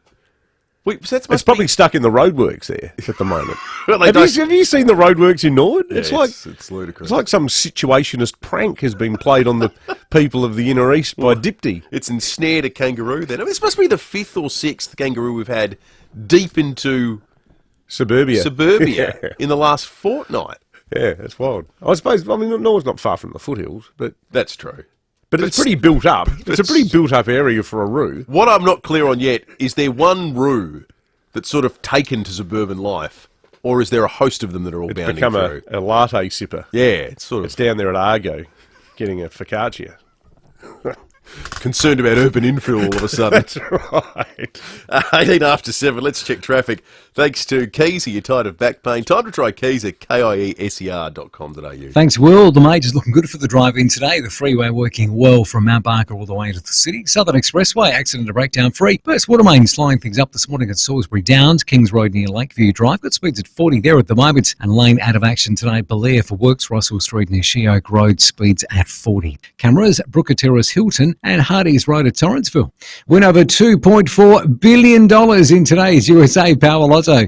Get more zeros in your life with Australia's own lotteryoffice.com.au. Hurry, draw closes in just a few hours. Adelaide's most accurate traffic on 5AA. 5AA Mornings with Matthew Pantelis. Theberton Oval and the master plan that is out shortly. The local MP is the member for West Torrens, Tom Coutts-Santonis, who is on the line. The truth is, the Crows want to come in and be good neighbours. The Crows don't want to turn up and be at war with residents for the next 10 years. Weekday mornings from 9. And the residents don't want to fight with the Crows. A lot of the residents barrack for the Crows. I think what we've got is a good outcome. On 1395, Adelaide's 5AA. I like to call it a passion. I can be sitting relaxing. I'm spending this holiday locked in. Back then wasn't worried about me though. In the gym trying to work on my free throw. What's poppin'? Brand new whip, just hopped in. The new Kia Seltos. That's what's poppin'. And yeah, it's got options. The new Kia Seltos. The word is out. Brand new whip, just hopped in. Kia. Movement that inspires. Over 5,500 Adelaide businesses have said yes to saving money on their energy bills with Yes, your energy saving solutions. What's keeping you? One of the easiest ways to save is by switching out your old lighting to energy efficient LEDs. An on-site assessment can help to design the perfect LED lighting system for your business. And with rebates available, a full upgrade might cost as little as $33. For T's and C's on this unbeatable offer from Your Energy Saving Solutions, go to yes.net.au. That's yes.net.au. Are you a snorer, or are you someone who has to whack your partner with a pillow to try and shut them up? Well, sleep apnea is no fun for anyone involved, and luckily, you can help trial a possible treatment. CMAX is investigating a potential THC-based oral capsule. Now, if you are aged 18 to 65 and generally healthy, this could be your chance to help CMAX develop a treatment that can change the world. You'll also be reimbursed for your time upon your successful participation. Check your eligibility today. Log on to cmax.com.au or call the CMAX team on 1800 150 433. That's 1800 150 433. How do you like your chicken? 100% Aussie and RSPCA approved? That's how we like ours at Macca's, and it's what you'll find across our entire menu, like in our new McCrispy burger. Changing for the better, we're on it. Available from 10:30am at participating restaurants. See our website for details. The Roller Door Doctor, this is Nurse Tracy. I seem to have a little issue down south. That's okay, we do all areas. You do? Well, I can't seem to get it up anymore. No problem. At the Roller Door Doctor, we do all types and brands of garage doors. So we can help you get it up again. The Roller Door Doctor, helping SA get it up for over 30 years. Contact the Roller Door Doctor for garage door repairs, service and installation. therollerdoordoctor.com.au. Know the news with Adelaide's 7 News. Don't miss Adelaide's leading news hour tonight at 6 o'clock. Breakfast on 5AA, David Penberthy and Will Goodings. Know someone finishing school and looking for an apprenticeship or a traineeship? Visit maxima.com.au.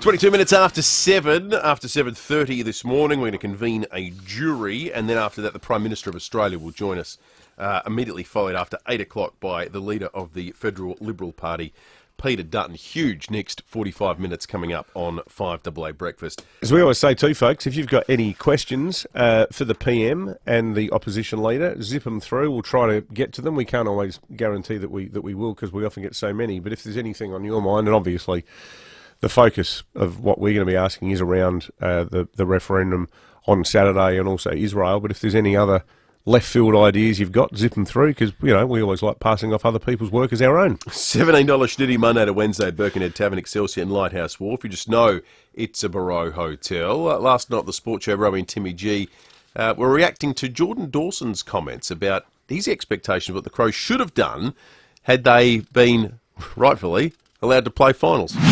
I've never been more driven in my life. I think a few boys took the piss out of me because I sent a message. I was up in Port Douglas watching the grand final, and I sent a message in the WhatsApp about how we should have beaten the two teams that were in the granny and how we're better than these teams.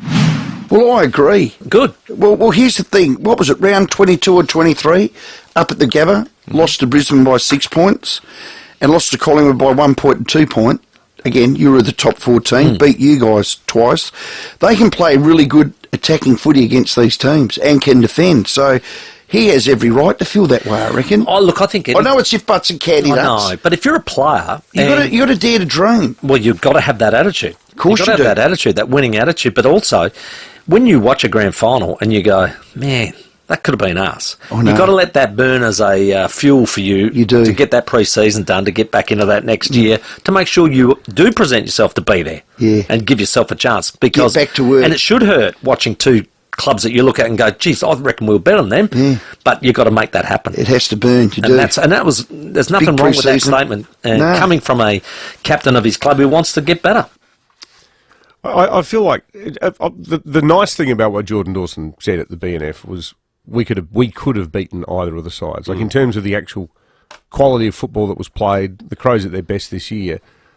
That's different though from saying, we should have been there. And it's good that he wasn't saying that, because it's a fans thing to say. And it's stupid. Like the difference between the Collingwood Football Club and the Adelaide Football Club over the past year has been that Collingwood's won every close one. The Crows have lost every close one. Exactly. And that goes to... That's the difference between being a premiership side and being a side that finishes 10th.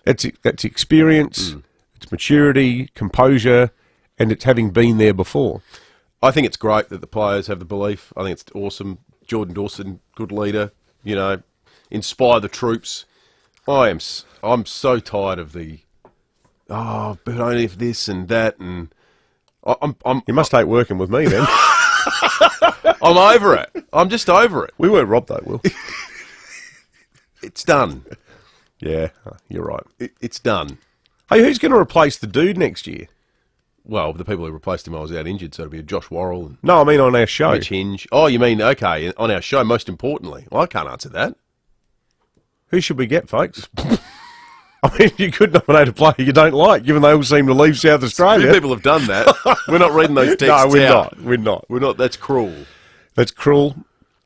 And, well, if the rumours are to be believed... Well, the other thing is, what about Orazio? It might not be just the dude we need replacing. We've run another one out of town. Well, is it true that he's done a physical with GWS? That's what was reported in the last 24 hours. Yesterday was the first official day of the trade period. GWS have confirmed their interest in Orazio, haven't they? I would expect if he has firm interest and certainly a multi-year deal, he'll go somewhere. See, well, it's just terrible. We end up loving these guys. Orazio brings us pasta every week. Oh, who's going to compete with that? We have to go on 2GB now to catch up with him.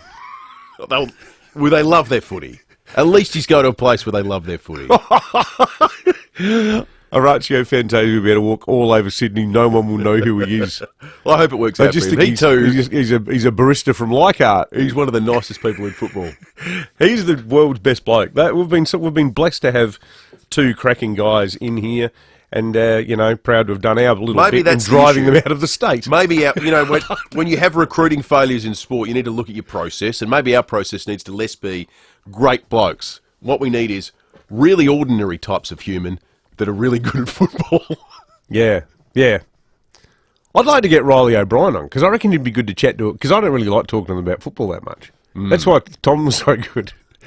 Riley O'Brien have all sorts of great ideas. He'd have a few hot takes, I reckon. He certainly would. All right, 5AA News is coming up. We are going to reconvene a jury after 7:30, and then the Prime Minister of Australia will be on the program. I'm voting yes for a future where every voice is heard, that recognises Indigenous Australians and their 65,000 years of culture. Yes makes it possible. Authorised by Dean Parkin Australians for Indigenous Constitutional Recognition Limited, North Sydney. How do you know if the milk you're buying is local? Easy. Just look for 3 words: Flurio Milk Company. If the bottle you pick up has those 3 words on it, Flurio Milk Company, it's guaranteed to be local. It's guaranteed to be fresh too. And the big plus, you're supporting SA dairy farmers, and for that, we're forever grateful. 3 words: Flurio Milk Company. South Australian and proud of it. Reimagine your home, elevate your life at 88 O'Connell Luxury Apartments. There's 2-bedroom, 2-bathroom apartments now selling from $1.2 million. 88 O'Connell is redefining residential luxury with amenities never seen before in Adelaide. From a New York-inspired sky deck, Mercato fresh produce market, wine bar, integrated wellness studios, sauna, pools and allied healthcare. To learn more, visit our display suite or inquire at 88o'connell.com. Need a forklift? Don't just get a forklift, get a Toyota forklift. Toyota is the world's #1 forklift brand with a great range of pallet jacks, walkie stackers and reach forklifts right up to their leading Toyota counterbalance forklifts. Legendary reliability and safety with cleaner, greener electric options. Toyota can tailor the right forklift solution for you. It's all part of the Toyota Forklift Advantage. For more, visit toyotamaterialhandling.com.au. Get a Toyota forklift. How do you like your chicken? 100% Aussie and RSPCA approved? That's how we like ours at Macca's, and it's what you'll find across our entire menu, like in our new McCrispy burger. Changing for the better, we're on it. Available from 10:30am at participating restaurants. See our website for details. Hi, it's Jacinta Numbajimba Price. We all want to help Indigenous Australians in disadvantaged communities, but this voice is not the answer. We don't know how it would work, and once it opens the door to activists, we don't know what comes next. What we do know is, once it's in the Constitution, it risks legal challenges and will permanently divide us. This voice is risky, divisive and permanent. So if you don't know, vote no. Authorised by AMA Liberal Adelaide. Hearing Australia's new range has hearing devices that are so discreet, you can confidently live the life you love. Search hearing.com.au to book your appointment today. Hearing Australia. Conditions apply under the Australian Government Hearing Services Program. 5AA Breakfast is streaming live right now. To watch, simply head to 5AA on Facebook or YouTube. This is Adelaide's 5AA. Sunny and 26 with the 7:30 news. I'm Kendall Brettig. Chipped windscreen? Complete Windscreens can repair it from just $99. Look for the big red koala. The Gaza Strip is under a total blockade by the Israeli government, cut off from all food, water and power. 100,000 troops are at the border as the number of Israelis killed in attacks reaches 900. In the past few hours, Hamas has made a chilling threat. It'll execute an Israeli captive in return for any new bombing. Edward Godfrey is in the war zone. That is a very serious concern. There are a large number of people who have been taken captive, taken into Gaza. That is complicating Israel's response because every time they launch their attacks and drop bombs and fire rockets into Gaza, they've got their own Israeli people in there potentially being harmed. While hundreds of pro-Palestinian protesters have clashed with police in Sydney as the sails of the Opera House were lit up in blue and white in solidarity with Israel. Crowds converged on the Opera House forecourt, defying requests from the PM to abandon the rally. The crowds were waving Palestinian flags while an Israeli flag was ripped up and stomped on. Members of the Jewish community were warned to stay away for their own safety. Mark was there in support of Israel and was carrying a rolled-up Israeli flag. He says he was only there for a few seconds before police grabbed him. They told me that I've got to move on. They are scared for their own safety if I display the flag. It really felt like they were afraid for their own safety, which I just can't believe that's happening in our country today. Turning to other news, a teenager's in a critical condition in hospital after a car rollover at Burra in the state's mid-north last night. It happened just south of the town. Major crash officers are investigating what happened. And a house went up in flames at Mount Barker overnight, sparked by a candle. It broke out in Fletcher Road around midnight. No one was injured, but it's left a damage bill of around $600,000. Support for The Voice has collapsed among most age groups, including younger voters. Michael Packey has details. Two new opinion polls show almost 60% of eligible Australians will vote no in the Voice referendum. Separate data obtained by Sky News reveals only 22 of 151 seats are likely to back the Indigenous advisory body. Prime Minister Anthony Albanese is in a last-ditch sprint to try and win over undecided voters ahead of Saturday's poll. There's nothing to fear here, everything to gain. Opposition leader Peter Dutton says the government has botched the whole process. I find it inconceivable that the Prime Minister is just not across the detail. The opposition maintains the referendum should have just been about recognition of Aboriginal and Torres Strait Islanders in the Constitution, without the voice attached. And we could be facing a Santa shortage this Christmas. Australians looking for some extra cash are being urged to apply with talent agencies Seen to Believe as it ramps up its search to find people to don the big red suit in our shopping centres. They say flexible working arrangements and casual rates are available for those who are keen.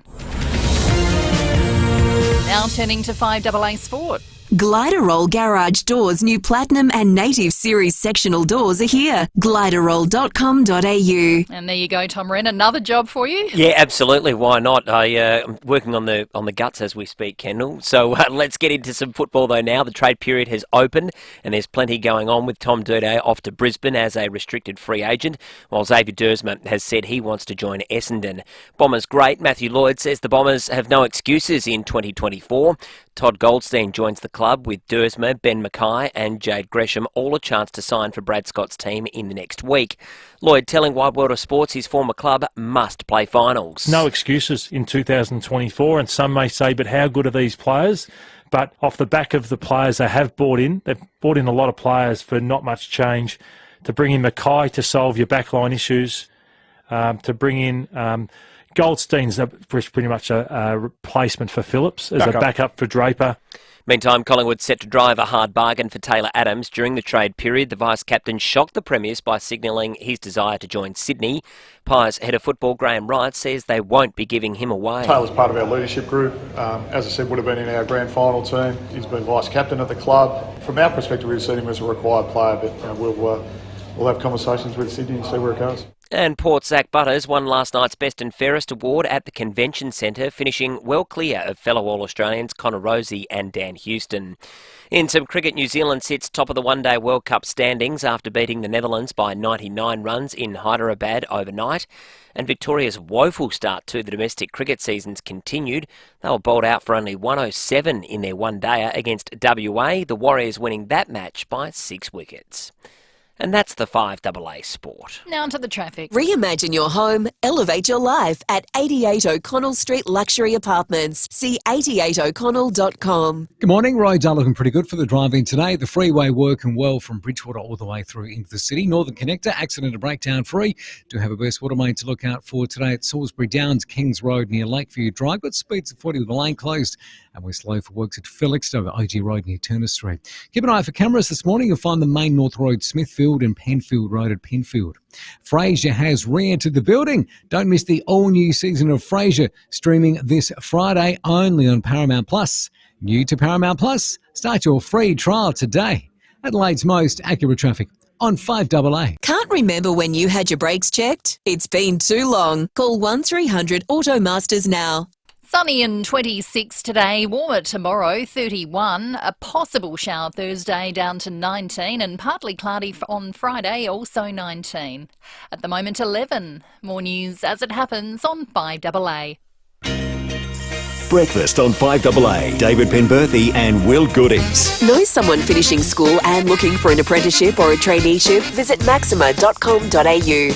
23 to 8, the Prime Minister shortly. A jury trial first. This one's a bit close to home. In the criminal justice system, all defendants are innocent until proven guilty, either by confession, plea bargain, or trial by jury.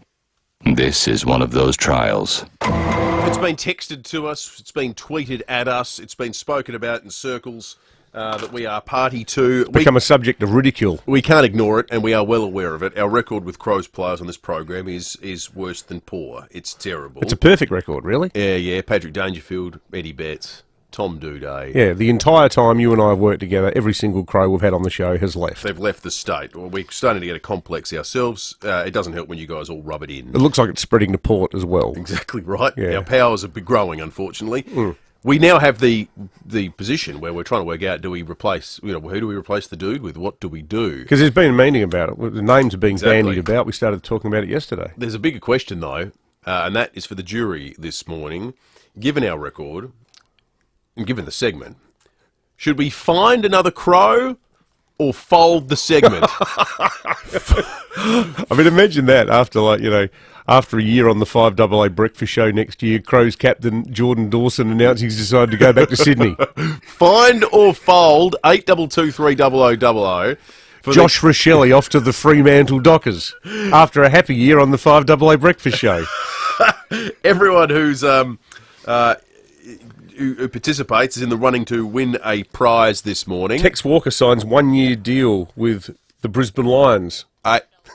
$100 faster pasta voucher is on the line. Someone who calls in and has their say on the jury will get a $100 faster pasta voucher. Get calling now, 82230000 for 5AA Breakfast, our player chat that we have during the season. Find another Crow or fold the segment. It's a good prize. Find or fold. $100 faster pasta voucher coming your way. I love Get calling faster right now, 82230000. It's time to have this out live on the air as part of the jury trial. I've just been momentarily distracted by our Alberton correspondent, Dave Lloyd, who hasn't registered a vote jury-wise. He's just an outside observer who suggested, can you get Josh Rochelle on? Peter on the Duttons text line said, bring Sloaney in, because he's finishing up anyway. Wow. That would be safe, wouldn't it?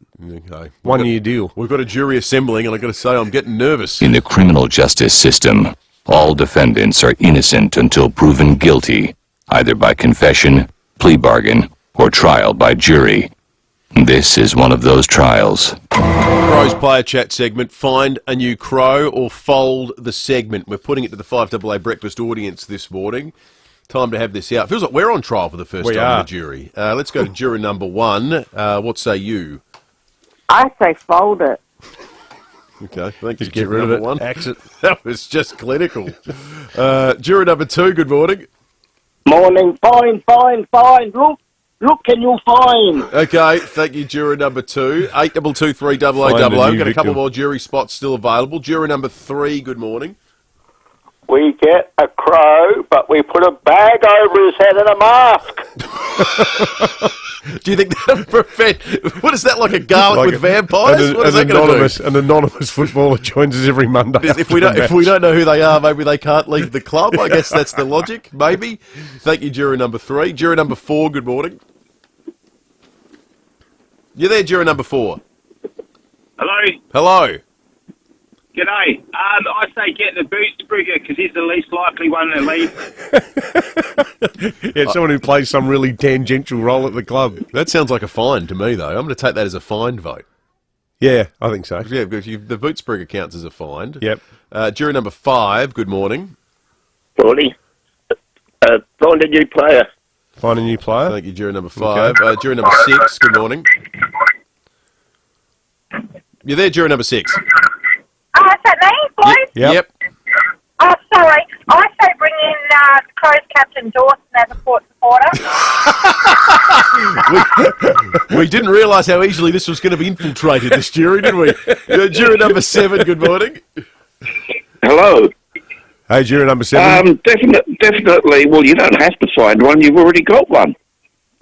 Who's Ned that? McHenry. Just change him to the mornings. Have a morning fishing show. That's true. A morning fishing That's show. true. Well, he there's does a an great idea. job, Ned. I love the fishing He's show. a wonderful I bumped into him in media the pub. performer. On Channel 7 as well, Ned. I was on a date night with my wife, and we went to the pub, and there was Ned McHenry with Tex Walker. And we had Who brought Ned? You or your wife? He's a great guy. Juror number 8, good morning.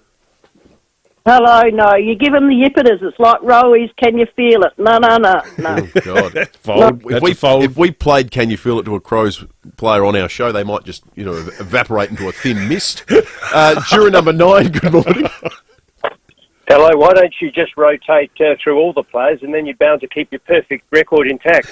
That's true. You got to protect the perfection now. Shut the club down. Exactly. We might lose our reputation. Juror number 10 might be the last one, and this has got to become a very large jury this morning. Good morning, juror number 10. Good morning, boys. I just want to say I love your show. Oh, thank you. I think you should bring in the curate of the lawns and everything they're doing because he'll know all the gossip around the place. And if he goes, who cares? Yeah, well, that's okay. true. So I like juror number 10. We just need someone who's more expendable. Yeah, that's right. I've got it as a dead heat. Okay, well, that means that the ball's still in our court. We can make a determination at a later date. Probably a good result, really, hung jury. Yeah. A stay of execution for the segment. It's all quality feedback, though, folks. We appreciate it, and good. we'll factor that in when we're talking to the bosses about who our next target, who our next victim's going to be. Very funny. Port fans have all called and texted in too. Jordan Dawson. Very funny. All right, let's check traffic. The Prime Minister coming up next. Keezer, are you tired of back pain? Time to try Keezer. KIESER.com.au. Best watermain to look out for this morning at Salisbury Downs, Kings Road near Lakeview Drive. She's down at 40 outbound with the lane closed.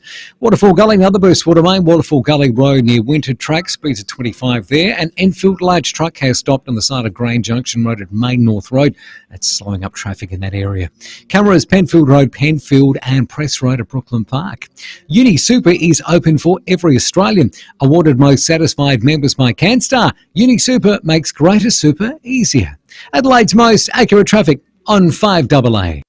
If you need to fix your pipes, call Precise. Call Precise. If your toilet's blocking up, call Precise. Call Precise. If your lights aren't turning on, or your hot water is gone, or a plumber or an electrician, call Precise. Precise. Precise Plumbing and Electrical. Call 1300 700 200. That's 1300 700 200. Precise Plumbing and Electrical. On time, on budget, on the job. Or a plumber or an electrician, call Precise. Call Precise. Speak with One Solution and they'll tell you cybercrime is not a big business problem, a government problem, or a small enterprise problem. It's everyone's problem. Ransomware, malware, and adware remain the #1 threat. One call to One Solution will put your business in a safe place. It's the smartest, most cost-effective business decision you'll ever make. Get in touch with One Solution, winner of the National Telstra Customer Experience Award. onesolution.net.au. If you love your home but you've never been in love with your kitchen, well, the answer is not far away. No, it's just 15 minutes up the freeway, in fact, because that's where you'll find Balhanna Kitchens by Design. It boasts the largest kitchen design showroom in the Adelaide Hills, and everything's manufactured here too, so you won't be waiting months and months for everything to be shipped in. Balhanna Kitchens by Design will organise all the sub-trades too, so you'll be dealing with one project manager and one fixed price. Balhanna Kitchens by Design. It's not too far to go to make your dream kitchen a reality. Check out their website, balhannakitchens.com.au. Back in 2010, we all thought the price of a solar battery would come down. Truth of the matter is, it hasn't. But electricity is now a lot more expensive. I'm a big supporter of solar and always recommend NRG. When it comes to solar batteries, NRG won't be beaten on price, offering a 10-year warranty, blackout protection, and a battery and consumption monitoring app.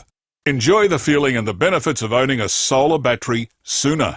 Visit nrgsolar.com.au. 5AA Breakfast is streaming live right now. To watch, simply head to 5AA on Facebook or YouTube.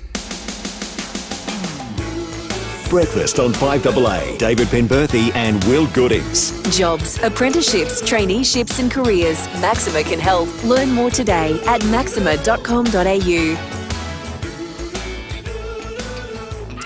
14 to 8, John Blake shortly, but right now we're joined by the Prime Minister of Australia, Anthony Albanese, who's in South Australia, not Adelaide though, in Port Lincoln, just 5 days out from Referendum Day. Prime Minister, good morning to you. Good morning, and Port Lincoln is absolutely stunning this morning. What brings you to Port Lincoln, PM? Yesterday I had a civic reception here. The Mayor, Diana Mislov, invited me when we had the Australian Council of Local Government. We set a date, and yesterday I met with all of the business leaders from the seafood industry, from agriculture, from the port, as well as from Indigenous leaders, the elders from the local community here from the Eyre Peninsula. I met with a full spectrum of people. I thought the whole town had come out to the reception. It was a really good event. And then I had then a one-on-one or 1-on-10 meeting with a smaller group as well, the Regional Development Association, the local group here. And this morning I'm going to visit the Port Lincoln Grain Export Terminal to talk about ports and what needs to be done there. It's extraordinary. Almost $1 billion of exports passed through Port Lincoln last year. 85% of those exports were grain, and I've always wanted to come here. And I was in Whyalla, as you know, a few weeks ago, and I visited Renmark, and I'm making sure that I visit not just the capital cities but also the regional towns, because it's so important for our economy. Well, PM, we're 4 days away from the vote on the voice at the referendum on Saturday. This will probably be the only time that you have a conversation with the people of South Australia through a radio interview this week. What would your final words be to people here ahead of the vote? Be generous, think with your heart but also your head. This will make a practical difference to people's lives by listening to them. And there was great support here from Indigenous elders and leaders yesterday in Port Lincoln, as I've found around the state when I've spoken to Indigenous communities. This is a very gracious, modest request. It's just two things: recognition of the first Australians in our nation's founding document, and secondly, just a non-binding advisory committee. Nothing to fear, nothing to be scared of. It won't make a difference to the way that we're governed. But what it will do is enable us to listen, because up to now, we know that things aren't working, and a vote for no is a vote to keep things the same, to say this is as good as it gets for Indigenous Australians, and surely we can do better. Prime Minister, we've been shocked and appalled by the scenes coming out of southern Israel, as I'm sure the vast majority of Australians have, yet we've also seen scenes of jubilation and celebration in the streets of some parts of Australia and outside the Sydney Opera House, which was lit up in blue and white of the Israeli flag. What's your reaction to seeing those sorts of scenes, that sort of celebration playing out here in Australia? Well, there's nothing to celebrate from the loss of innocent lives. And I'm always have been sympathetic to a two-state solution in the Middle East, one where people from Israel and Palestine can live in security and safety. You can have that position. But I think that the events on the weekend deserve unequivocal condemnation. People going about their lives on kibbutzes or in the community in more than 20 different locations being attacked and murdered. Those young people attending a music festival being slaughtered, many of them being captured as well and taken into Gaza to be held as human hostages. I just find it abhorrent, and it should be condemned unequivocally by everyone. I just think my heart goes out to people in the community who are worried about their relatives or loved ones, friends. This is a really difficult time, and the loss of innocent lives is something that is never to be celebrated. It hasn't got to this point yet, Prime Minister, but if Israel wanted some kind of coalition of like-minded nations to play some sort of military role, be it a symbolic one or something more substantial, would Australia line up behind something like that? Well, there's no suggestion that is what's envisaged. What Israel is not asking for, but what they're receiving without having to ask, because they shouldn't have to, is the political support of the world to call this out, this atrocity for what it was. And that is what we did, and that's what other democratic Western nations, of course, have done, and that's what other individuals and groups are doing as well. These were quite horrific scenes, and it just has no place. You can have, I realise the Middle East is a very complex situation. There is no question that there has been ongoing suffering of Palestinians, but also hardship because of the conflict on Israeli citizens. And we have all the world has sought solutions. What this does, though, is not provide any solutions. This just provides for the murder of innocent civilians. That does nothing to advance a political cause. Based on your briefings, Prime Minister, are you concerned at all that this might develop into a broader conflict? Look, we are concerned, and I've been briefed already this morning. I'm getting daily briefings from our appropriate agencies.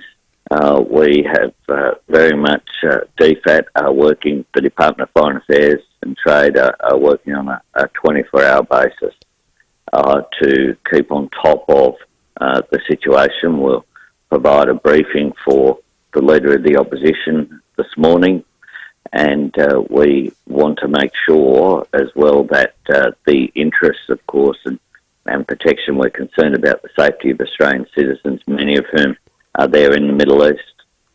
Prime Minister Anthony Albanese, always great to catch up. Enjoy your time up in Lincoln, and we'll catch up with you soon. Cheers. Thanks very much, guys. It's coming up to 5 minutes to 8. Peter Dutton, the opposition leader, will join us after 8 o'clock. It was a fairly sombre chat, but there are times where the nature of the news cycle necessitates that. I mean, what else are you going to talk about? the moment, given what we're seeing. As the leader of a nation, it's probably the greatest flashpoint on planet Earth at the moment. Yeah, for sure. 100%. Plenty to be concerned about. As you heard, he said he's been briefed precisely to that effect as well. They had none of the jocularity that our chats with Albo normally have, but there's a time and a place, isn't there? I'm totally comfortable with the Prime Minister being capable of having a very serious conversation about things. 100%. All right, let's on the other side of the spectrum hear from John Blake. Thanks to Aussie Fast Transport Solutions, Interstate Freight, Distribution, Warehousing and Local Adelaide Couriers. Call Aussie Fast 13 13 64. Now, the latest news with Wallace Fogg. Good morning, early risers. This is Wallace Fogg with another 5AA News Update. Prime Minister Anthony Albanese was seen on Sunday night in the middle of Lake Burley Griffin in Canberra wearing a wetsuit and scuba gear. Apparently he was trying to find remnants of support for the Voice referendum, but no matter how deep he went, the remnants always seemed to be even lower. Support for the Voice has sunk so low, he's now planning a trip to search the Mariana Trench, the deepest part of the Pacific Ocean. While he's there, he's also going to see if he can find the remaining snippets of his political career. Sounded a bit biased, didn't it? All I'm doing is reporting the news. In other news, the Australian Electoral Commission has come under fire for telling the Australian people that if they vote twice in the upcoming referendum, their votes will be counted. They reminded voters that voting twice is illegal, but if it happens, they can't do anything about it because your votes are anonymous and they have no way of knowing which ballot paper is yours. Most electorates have more than one polling place, and the AEC has been urged to use computers to tick the names off the electoral roll, which would eliminate voting more than once. An Electoral Commission spokesperson said, "No, we like to have the officials look for your name in a huge book by running a ruler down the list of names and then turning the page when they realise they've got the wrong spelling. This delay gives the voters time to plan what they're going to cook on the barbecue when they finally get home." By the way, the penalty for voting twice is a year in jail. And finally, famous billionaire and Kardashian family member Kylie Jenner has posted on Instagram her support for Israel. A lot of people have called her out, posting comments like, "Can someone get Kylie Jenner to point Israel out on a map?" And "Can we get Kylie Jenner to tell us more about the political and territorial conflict between Israel and Palestine that's been happening since 1948?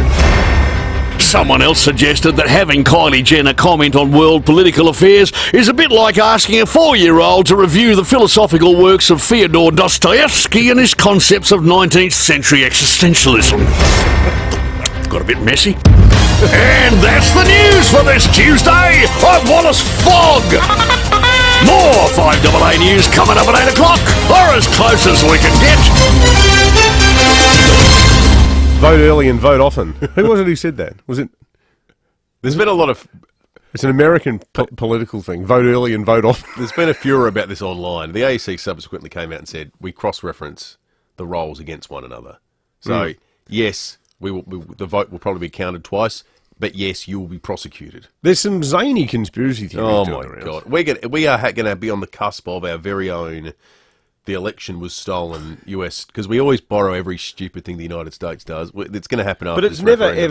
But it's ever happened in Australia. So why are we worried about it now?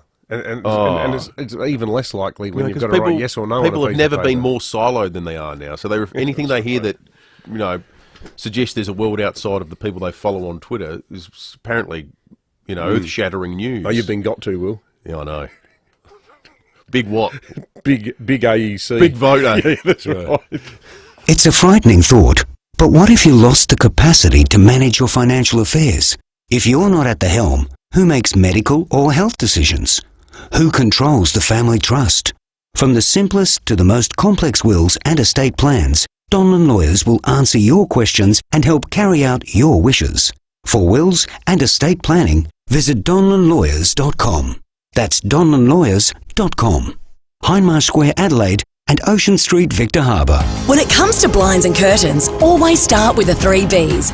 Bob Burns Blinds. They've been manufacturing blinds in Adelaide for over 60 years using the very best materials. With a keen eye for detail, innovation and style, from interior and exterior blinds to stunning shutters and curtains, including motorisation and security products, always start with the 3 Bs. Bob Burns Blinds. Visit the new showroom at 1239 South Road, St Mary's, or jump online at bobburnsblinds.com.au. Over 60,000 Adelaide homes have said yes to saving money on their energy bills with Yes, Your Energy Saving Solutions. What's keeping you? Your Energy Saving Solutions can connect you with the SA government initiative called REPS. To save money on heating this winter, Yes is offering eligible households a 2.6 kilowatt Rinnai system for only $699. For T's and C's on this unbeatable offer from Your Energy Saving Solutions, go to yes.net.au. That's yes.net.au.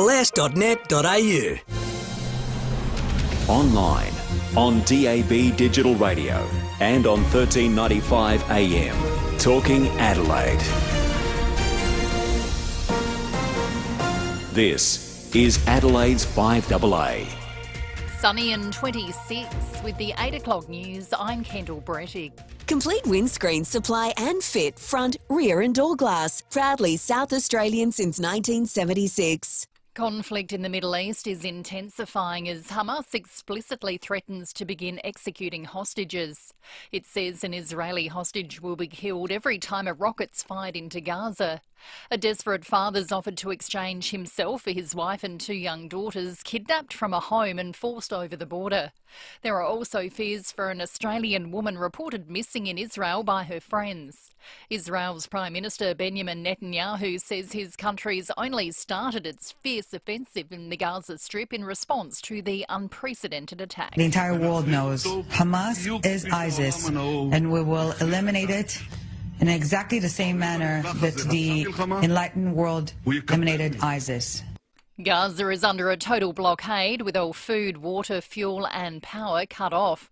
While the Israeli flag has been burnt on the steps of the Sydney Opera House, hundreds of pro-Palestinian protesters converged on the forecourt last night, angry over the decision to light up the Opera House sails in blue and white in solidarity with Israel. Prime Minister Anthony Albanese has told David and Will it's disappointing. Well, there's nothing to celebrate from the loss of innocent lives. And I'm always have been sympathetic to a two-state solution in the Middle East, one where people from Israel and Palestine can live in security and safety. To other news, a teenager has been critically injured in a car rollover at Borough last night. The 18-year-old from Morford Vale's in the Royal Adelaide Hospital. Major crash officers are investigating. A candle sparked a house fire at Mount Barker last night.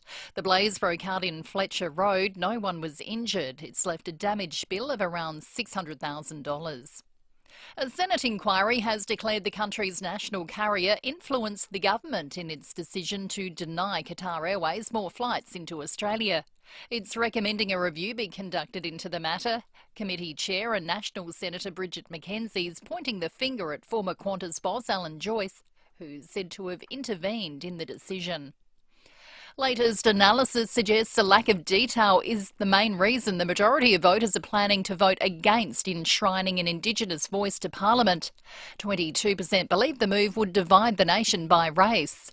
Former Prime Minister Tony Abbott says it's a valid argument. He believes what comes after the vote must bring Australia together. We should appreciate at last that for decades now we've been going down the dead end of separatism instead of the kind of policies designed to bring about integration, which is what government should always be pursuing in all areas of social policy.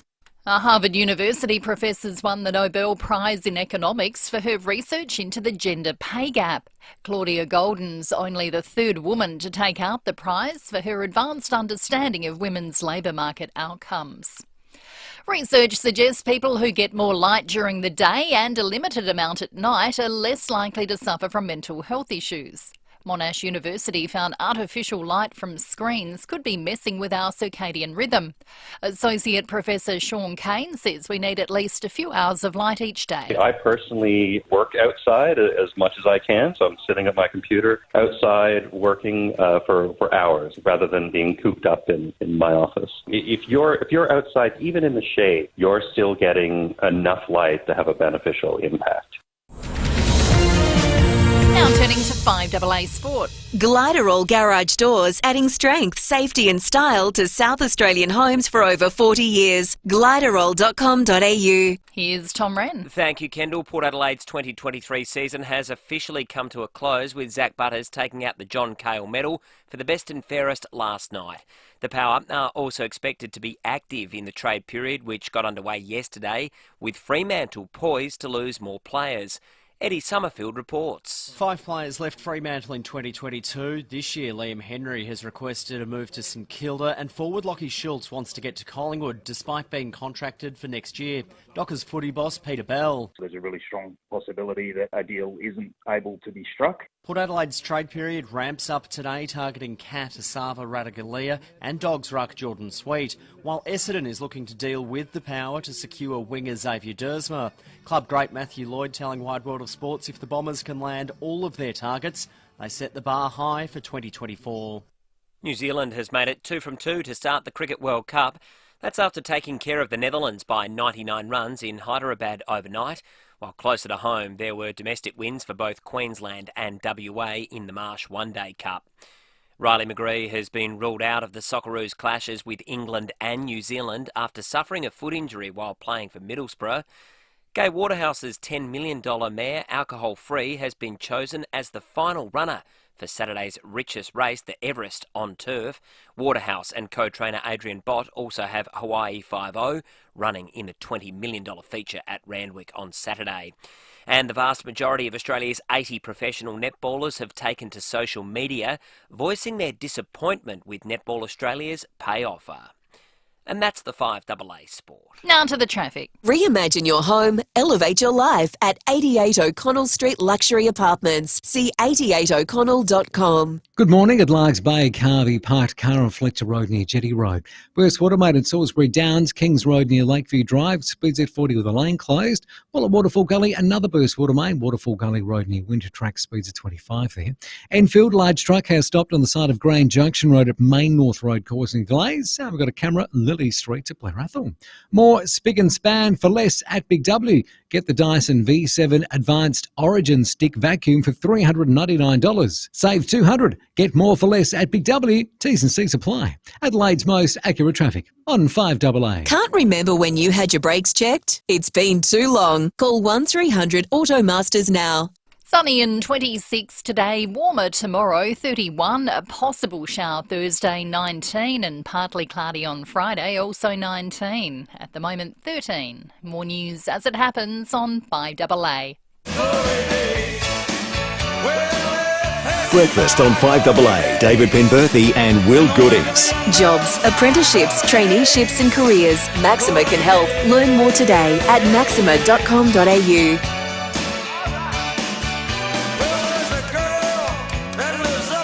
Straight after 8, if you're watching along on the Foodland Supermarkets Facebook and YouTube live stream, you know we've been joined live in the 5AA Breakfast studio by Federal Liberal leader Peter Dutton. Peter Dutton, good morning to you. Morning, Will. Morning, Pembo. Great having you here, leader. We've got the Prime Minister in South Australia as well today. All eyes are on SA, and we're going to kick off with you, asking you the same question we asked your opponent, Mr Albanese, who's obviously a big yes man.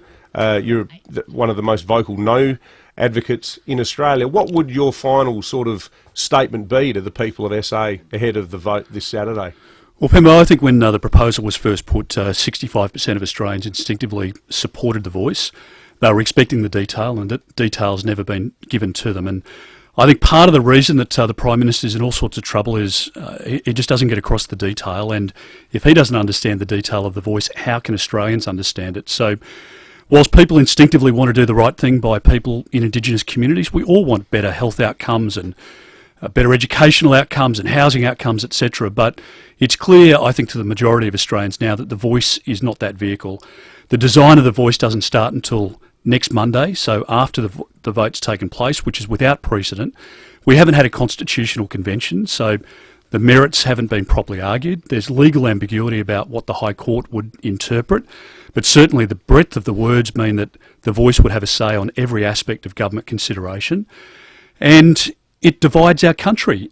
People who came here yesterday, who will become citizens tomorrow, or if you came here 60 years ago or 65,000 years ago, we're all equal Australians, and the voice, I think, divides Australians. It's cost $400 million, and that money could have been much better spent helping families or helping Indigenous communities, whatever it might be. So I think there are many reasons to vote no.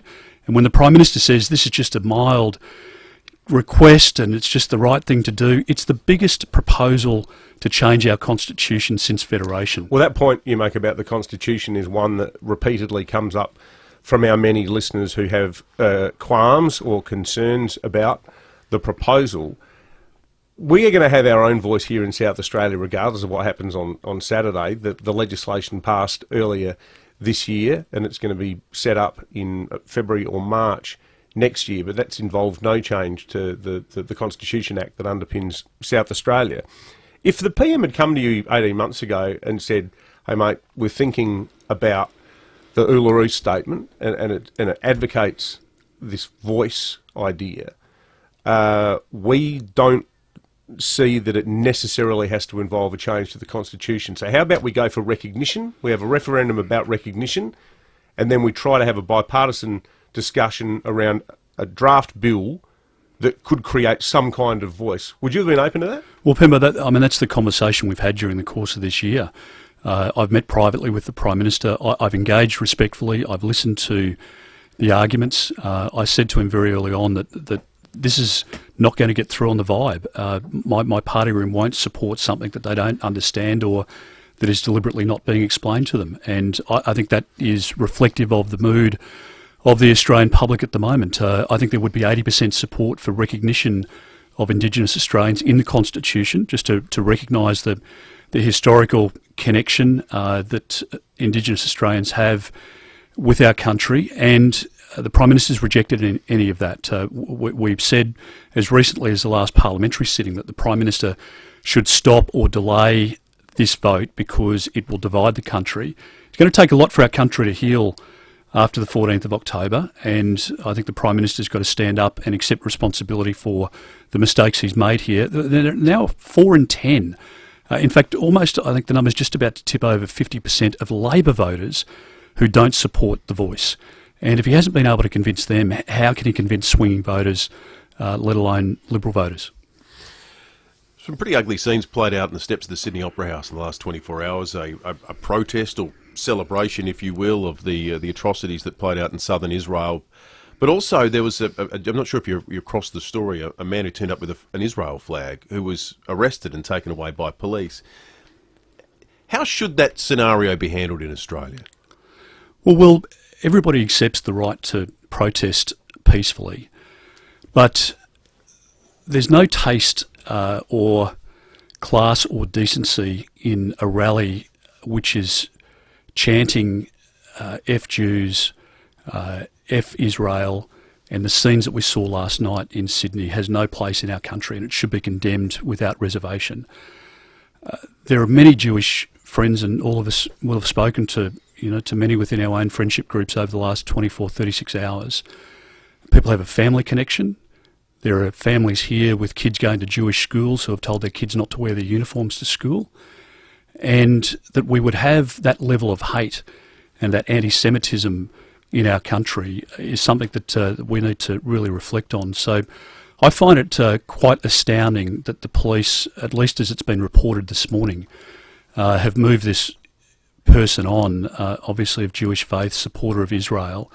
He turns up with an Israel flag to the Sydney Opera House where the New South Wales government has the Opera House lit up with the Israel colours. And he's marched out of the city.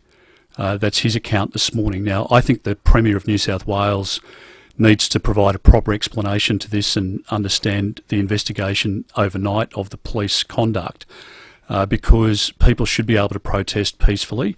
Now, the police will want the separate groups to make their comments and to do it peacefully.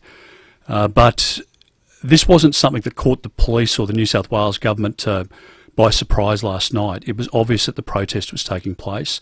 The Prime Minister had met with community leaders at the Lakemba Mosque earlier in the week, or last week, and he should have reached out to those community leaders to say that this distasteful protest shouldn't have gone ahead. Contrast it to what you're seeing in France, where people are gathering around the Eiffel Tower chanting support for Israel, and the scenes of women and children being abducted, people being marched into the desert and slaughtered.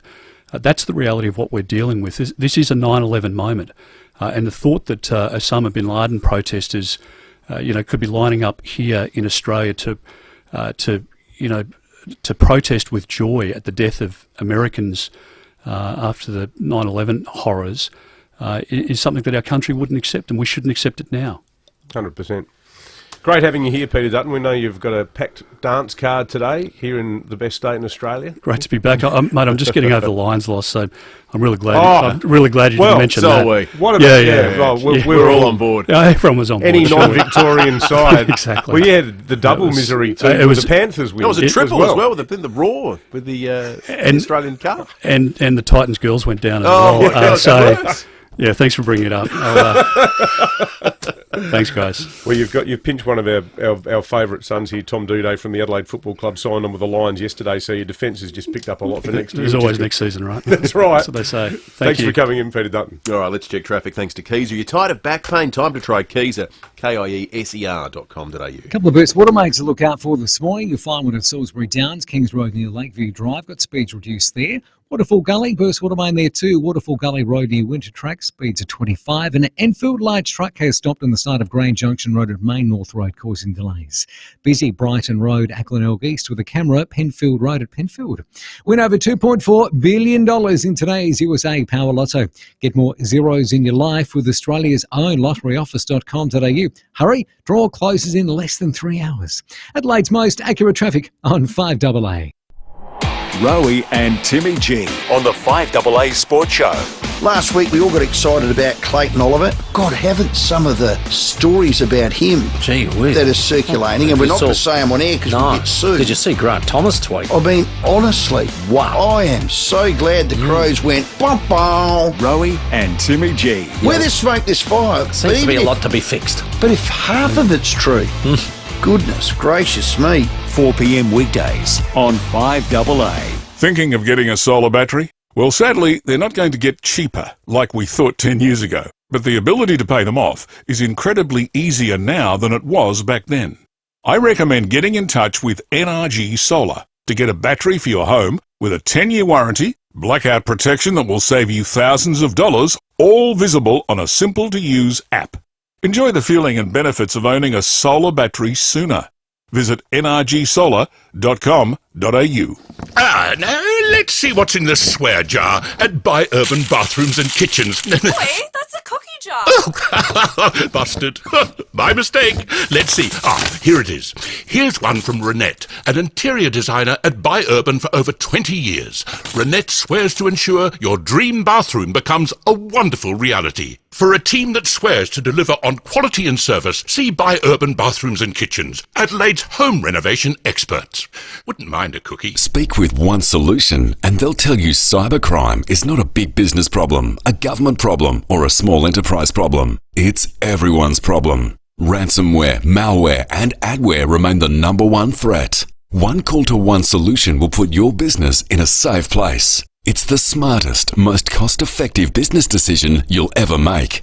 Get in touch with One Solution, winner of the National Telstra Customer Experience Award. onesolution.net.au. Is excess fluid making you look and feel fat or bloated? Caruso's Fluid Away to the rescue. Caruso's Fluid Away contains a blend of herbs that has traditionally been used in Western herbal medicine to temporarily relieve mild fluid retention and reduce abdominal bloating. So if you're fed up with excess fluid making you look and feel fat or bloated, try Caruso's Fluid Away today. Caruso's Fluid Away is made in Australia and is available from leading pharmacies and health stores. Always read the label and follow the directions for use. How do you like your chicken? 100% Aussie and RSPCA approved? That's how we like ours at Macca's, and it's what you'll find across our entire menu, like in our new McCrispy burger. Changing for the better, we're on it. Available from 10:30am at participating restaurants. See our website for details. Know the news with Adelaide's 7 News. Don't miss Adelaide's leading news hour tonight at 6 o'clock. Breakfast on 5AA. David Penberthy and Will Goodings. Know someone finishing school and looking for an apprenticeship or a traineeship? Visit maxima.com.au.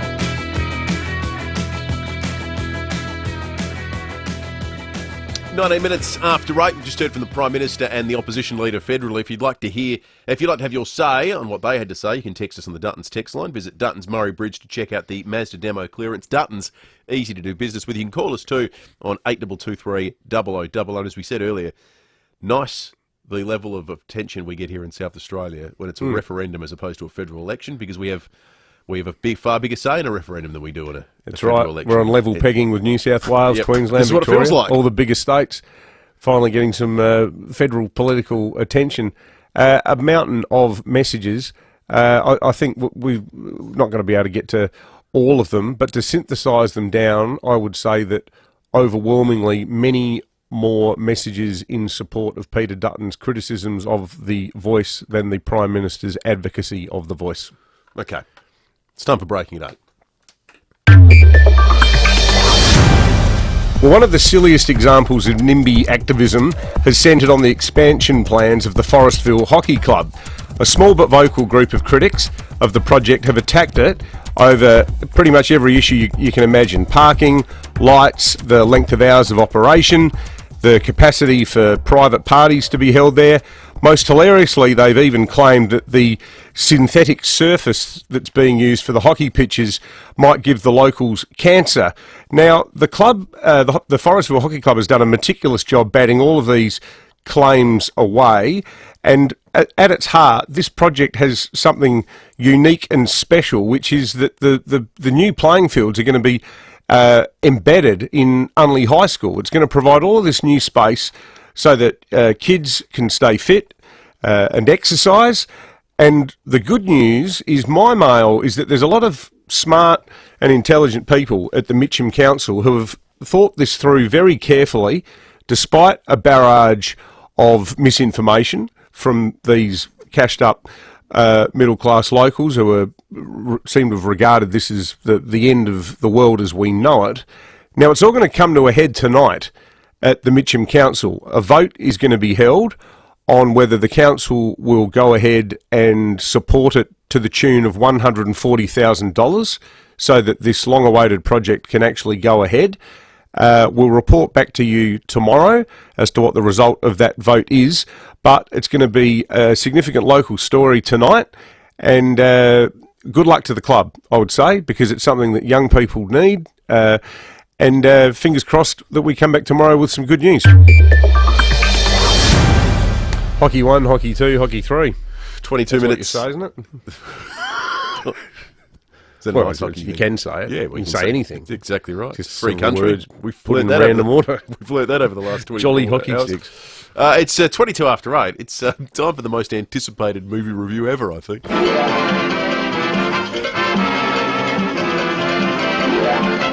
Had a car theme, the movie segment, yesterday on account of Bathurst taking place over the weekend. Movies are better on the big screens at Wallace Cinemas, Mitcham, Mount Barker, Noarlunga and the Piccadilly, wallace.com.au. Both films came from the early 90s, so just a tick over 30 years old, each of the films.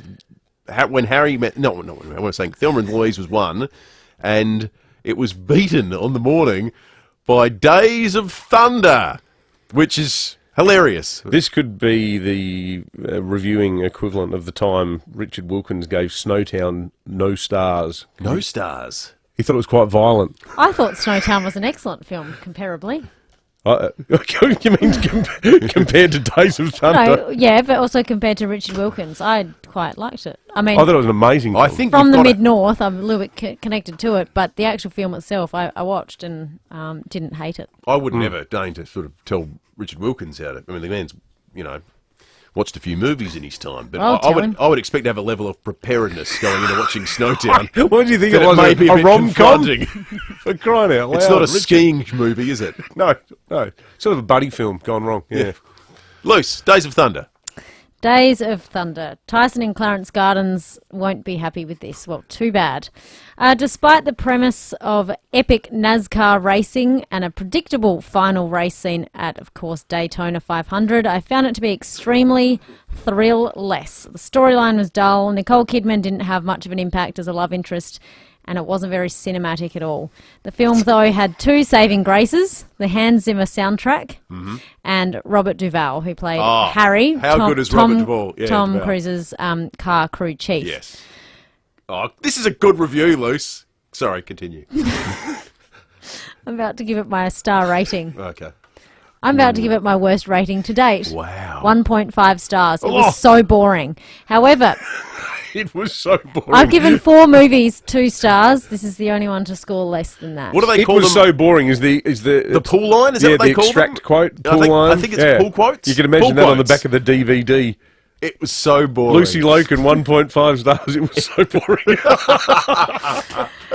That's excellent. Now, giving it 1.5 means I've placed it below Caddyshack, below Groundhog Day, below Saturday Night Fever, and there was one more, Fight Club, below Okay. Fight Club. So Right. Minister Coots and Tonus, I've rated Fight Club higher than this. What did you give Fight Club? A few months ago, Coots picked it. Yeah, no, I know. But Yeah, a can couple- you remember how many stars you gave it? 2. You gave it 2. Yes, I gave it 2. But it's all right because now Days of Thunder, I was about to say Days of Our Lives. Days of Thunder is now my worst, that's terrible grammar, apologies. What It's my about- worst film. Did you give about half of the 1.5 stars for the wheelchair race in the hospital? Actually, I should have picked that scene to play because that was the better scene.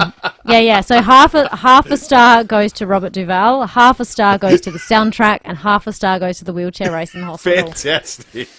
The scene, though, I did pick was a really nice one, though, out of the whole film between Tom Cruise and Robert Duvall. After, spoiler alert, he, of course, wins Daytona 500. Harry? Harry, say something, will you? I really can't.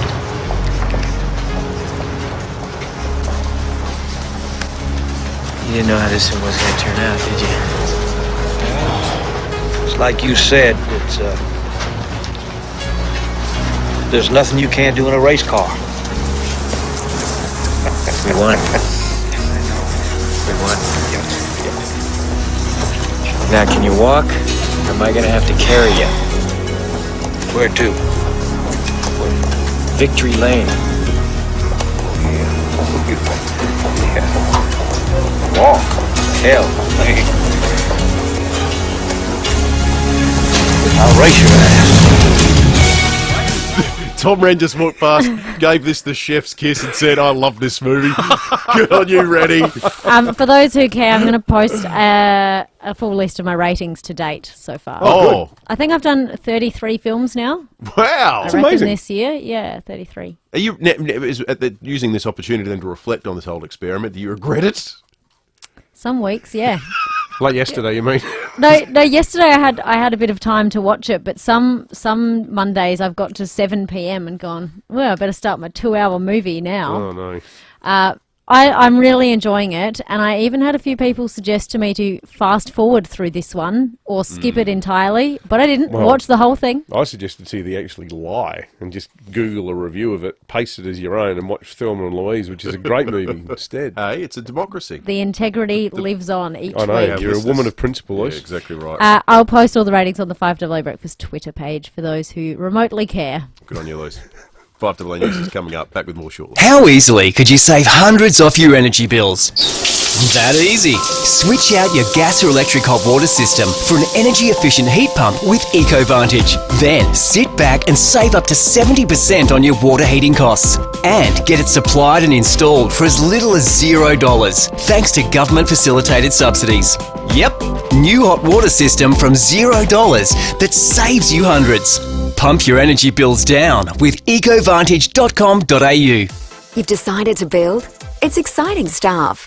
When you've found land, it's a good idea to get advice on what you can build on your new parcel of paradise. Get Steve from Beechwood Homes to take a look. There's no obligation, and you'll get a great understanding of what's possible. Sloping block, flat block, weird shaped block, or block on a cliff.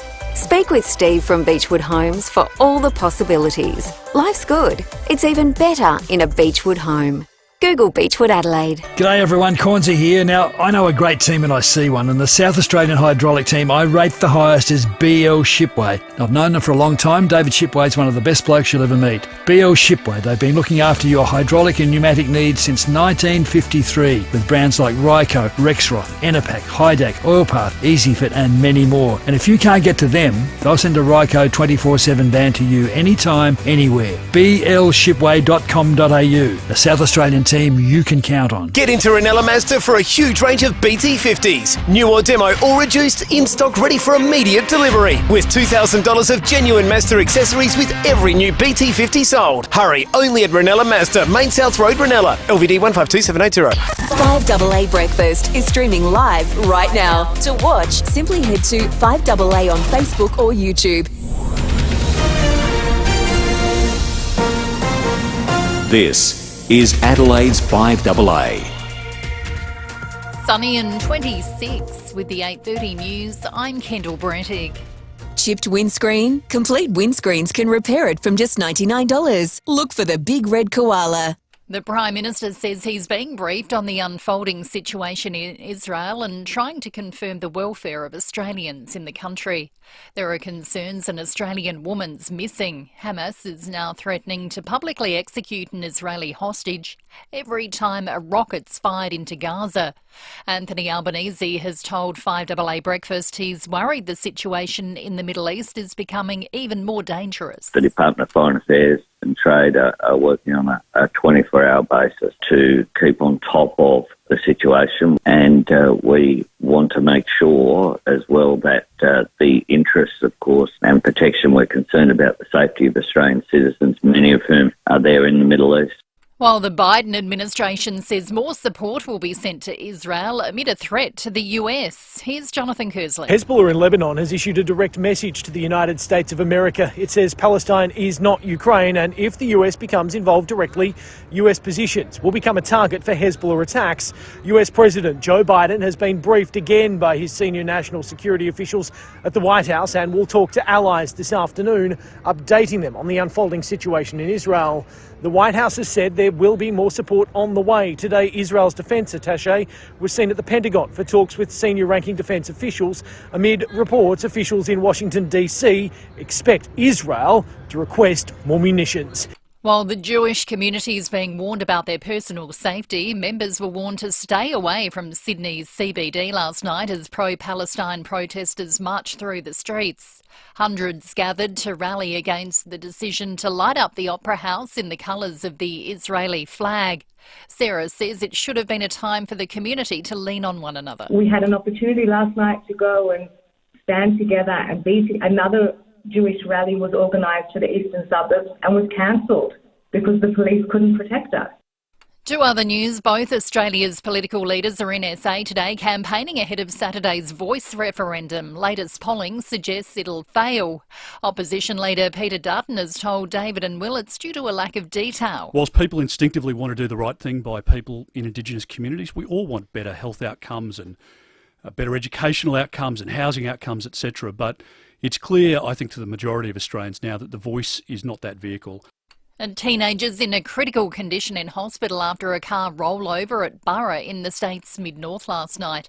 It happened just south of the town. Major crash officers are investigating. A house went up in flames at Mount Barker overnight. The blaze broke out on Fletcher Road around midnight. No one was injured. Nicole Bradley from the MFS says a candle's to blame. The MFS would like to remind the public that if using candles, ensure they are placed in sturdy holders that will not tip over, and ensure all candles are extinguished when leaving the room or going to sleep. The The blaze has caused around $600,000 damage.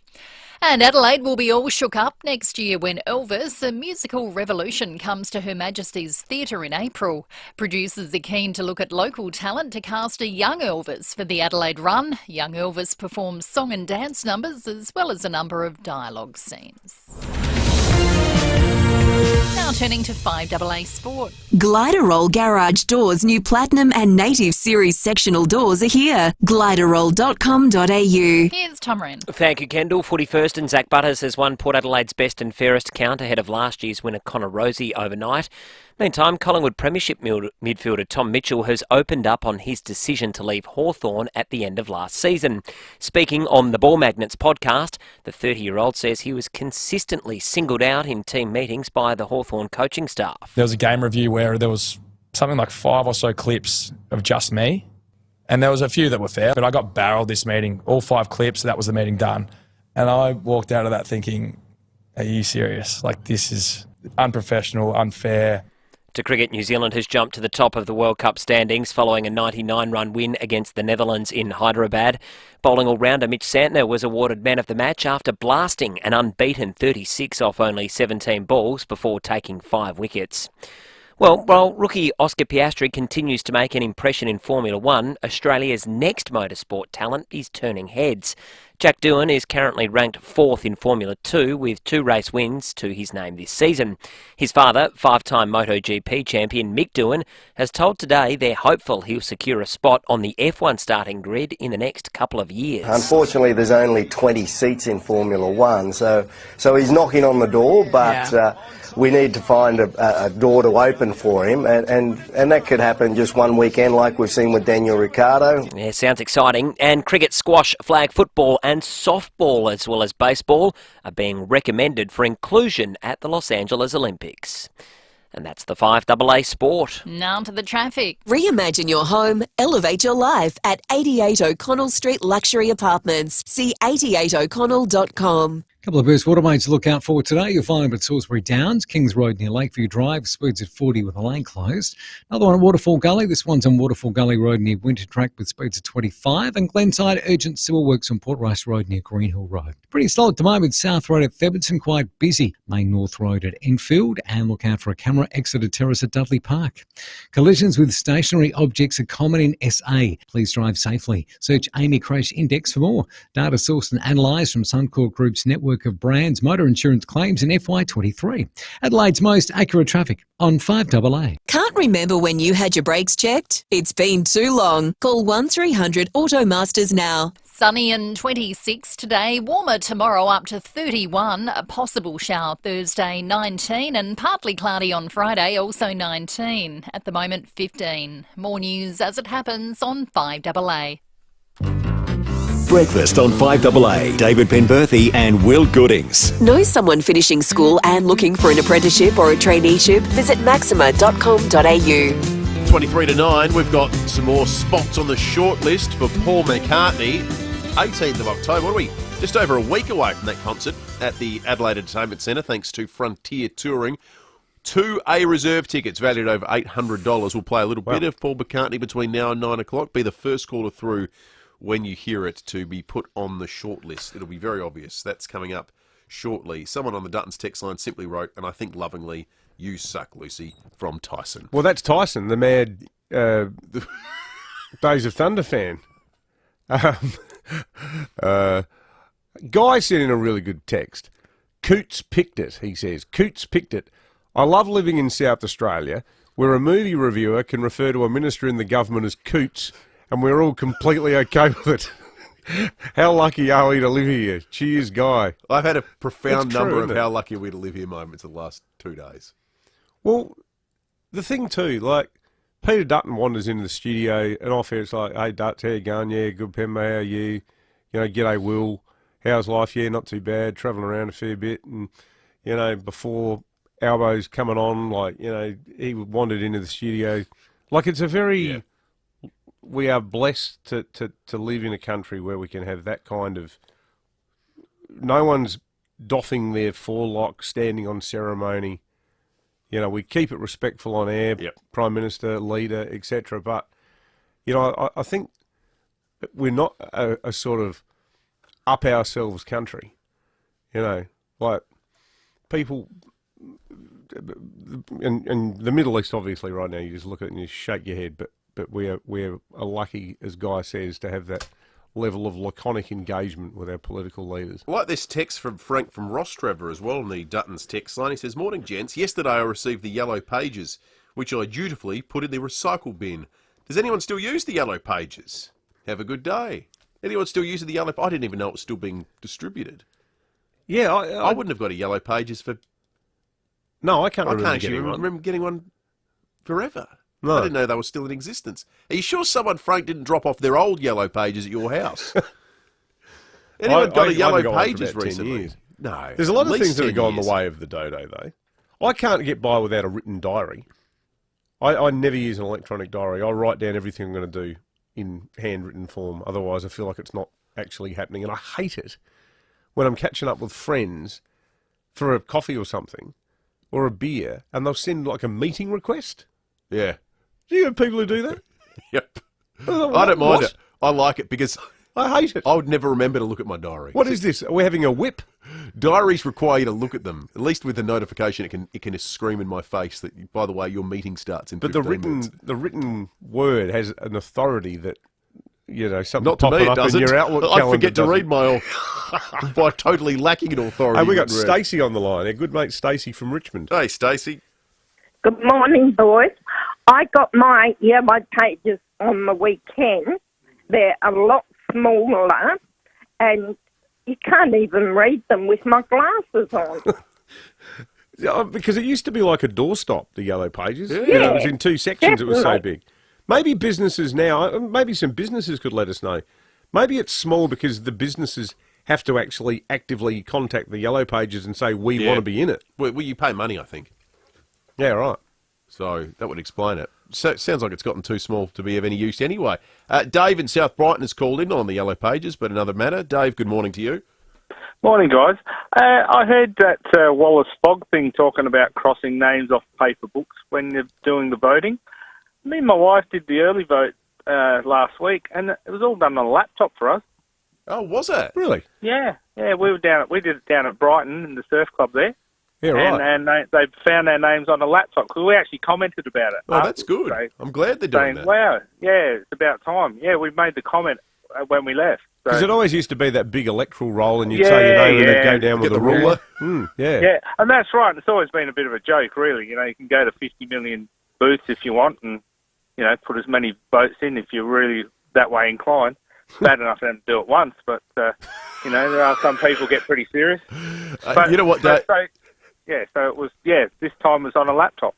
Dave hit on the fact the only reason our entire democratic system holds together is because most Australians couldn't be bothered voting more than once. But it's a blessing. Let's reiterate. This is a problem and part of the AEC's own making because they tweeted so obviously about it without qualification. If you do it, they cross-check it. There's a difference between your vote being counted twice and you being prosecuted. You will be prosecuted. They cross-check against the different rolls. Rosie on the Dutton's text line, I received my yellow pages yesterday too. On your Rosie. You have to opt in to get the yellow pages. Now, what have we done wrong? Why didn't we get Have we one? been blacklisted? Yeah. It might have been all those A to K jokes we used to make back in the day. What with the police commissioner? Yeah. Angie at Mansfield Park has called in. Morning, Angie. Morning, how are you? Good, thanks, Angie. Look, hi guys, I just want to alert you to the fact that while we've got all these other distractions coming, there's something, we still need to keep an eye on our health system. Today I heard from, she's a nurse too, so she's an ex-nurse, we've been nursing together for a long time. Her neighbour had a stroke on Friday. He lives alone. Anyway, was rushed to the QEH, spent the weekend in the ICU, and apparently needed to then, when they wanted to step him down, they couldn't find a bed, so they sent him home. And she said, now we neighbours have to look after him. What? Well, they were meant to be in ICU. They were in ICU over the weekend, and then they wanted to do the step down, but apparently because they didn't have a bed in another ward to put him in, they've sent him home. So you went straight from ICU to being discharged. Yeah, Monday. And I thought, oh my God. And now, It's a pretty we're loose sort of a all step nurses down. and ex-nurses, but, you know, we just keep saying to ourselves, hell, you don't want to get sick because we don't want to go to hospital. Yeah. I just you know, like, with everything else that's happening, we need to understand this. We've still got problems in the health system here, and it needs to be fixed. So, yeah, absolutely. You know, it's really, really, really sad when you hear this sort of stuff, and maybe Chris Picton needs to see what's going on and see if we can really fix this system, which they promised to do when they first came into power. Yeah, yes, 100%. Thank you, Angie. We'll keep holding them to that. Absolutely. Also, we've got some interaction from our resident stats man, Ben Jordan. We've got Paul McCartney tickets to give away in the next 15 minutes. Well, a spot on the shortlist. He said yesterday Michael was put on the shortlist for the tickets, and he was correct. His observation of the last time that that Paul McCartney played, March 13, 1993, at the Adelaide Oval, the night Paul Keating beat John Hewson. This is the sweetest victory of all. McCartney played at Apollo in November 1975. That was the week Gough was sacked. This week it's the referendum. He's almost like the sort of electoral bellwether. Paul McCartney comes to town and something major happens in Australian politics. Who knows what's going to happen over the next week while he's here. Mark from Highbury, clearly not a fan of our Prime Minister Anthony Albanese. He said, guys, maybe you could get Albo on each week to talk about the Crows on 5AA and then he'd disappear too. Thank you for that, Mark. Not sure our segment's that powerful, but I don't know, anything's possible, I guess. To other matters... Imagine getting Albo on to talk about the Crows. It'd be a pretty short conversation, wouldn't it? Yeah, he's a Hawthorn supporter. Out of Sydney. Hawthorn, yeah. How did that come to pass? I don't know. He's a massive Rabbitoh supporter in the NRL. That's sort of like, mandatory, though, if you're in the Labor Party over there. It behooves every politician who's not into a sport just to admit they're not into the sport. At least Albo grew up in the inner west, so that makes him a Rabbitohs person. Yep. Not like, there's nothing worse than a politician pretending they know. Like Bob Kay used to land himself in the poop all the time. Once famously predicted that New South Wales would beat Victoria in State of Origin. Without, joking. Oh, no. Yeah, seriously? State of Origin, NRL. He said, I am confident we will triumph over the old foe Victoria. Everyone's like, going, oh, no. Paul Keating said Blocker H kicked a lot of tries for Balmain. Oh, Malcolm Turnbull turned up on our program on Grand Final Day the day before the Grand Final, wearing a Richmond scarf. Yeah, that's right. And he may feel physically assaulted by Stephen Rowe in a too tight-fitting lace-up jumper. Very peculiar sort of a morning that was. That cost him the leadership in the long run, I think. I would have thought. 14 to 9. Keep those calls coming in. 8223 0000. You can text us on the Dutton's text line. Hey, dude, don't make it bad. Take a sad song and make it better. Time for Fuel Watch. Find the cheapest fuel in an instant. Download the free FIVEAA app from your app store today. Cheap spots are these, still beneath $1.80, which is nice. The Ex-Convenience, Torrens Road, Woodville North, $1.78.5. The United South Road, Melrose Park, $1.79.5.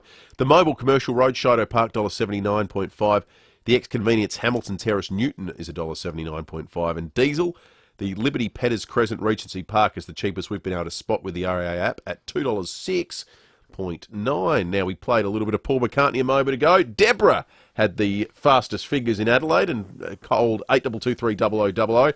Deborah, good morning to you. You are on the short list.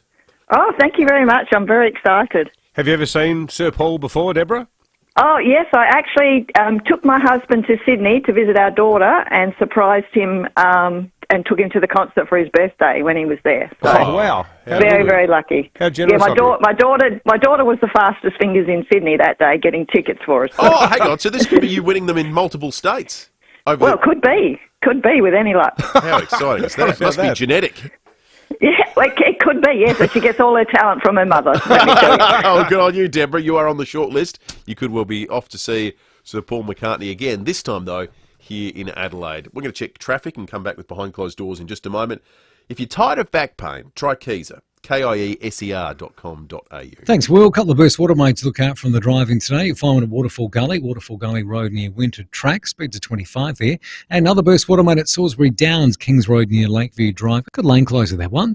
Urgent sewer works at Glenside, Port Race Road near Green Hill Road. Slow, South Road at Karata Park. Quite busy, Brighton Road at Glenelg East with the camera Waterloo Quarter Road at Burton. Got $6? Get lunch at OTR. Enjoy a great range of fresh sandwiches and wraps for just $6 between 11am and 2pm daily, only at OTR.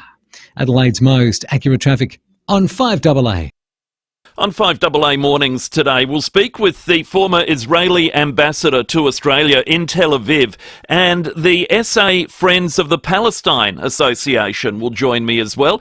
Also, complaints to the Energy and Water Ombudsman on the rise. Sandy Canali joining me in the studio and taking your calls as well. I'm Matthew Pantelis. Look forward to your company on 5AA Mornings from 9. You can do just about anything online. Shop, meet new friends, watch reruns of your favourite TV shows or movies. But there's one thing you should never do online, and that's your will.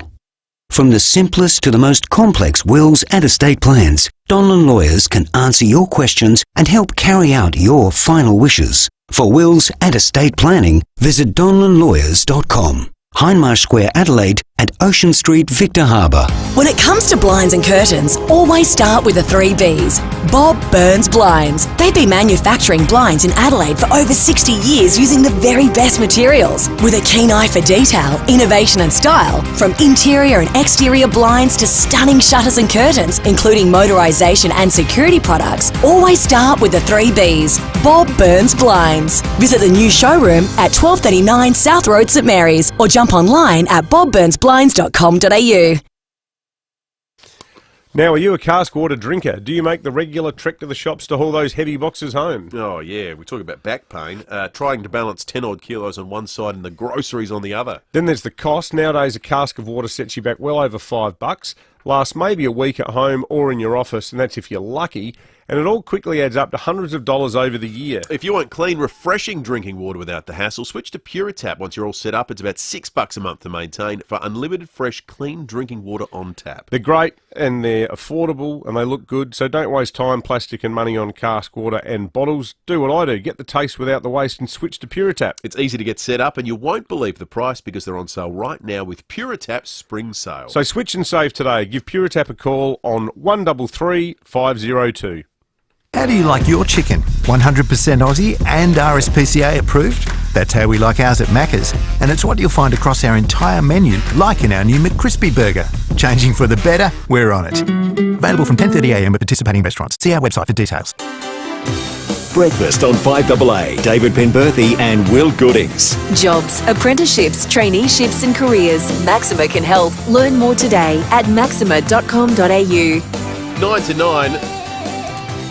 I love America and Americans. They always seem like our sibling that, you know, we've got the same parent, came both from the UK, and they can be our embarrassing relative at times. Yeah, they're kind of like the tough older brother that's good when you're in a bit of strife, but you know he's going to drag you into a couple of scraps along the way. Yeah.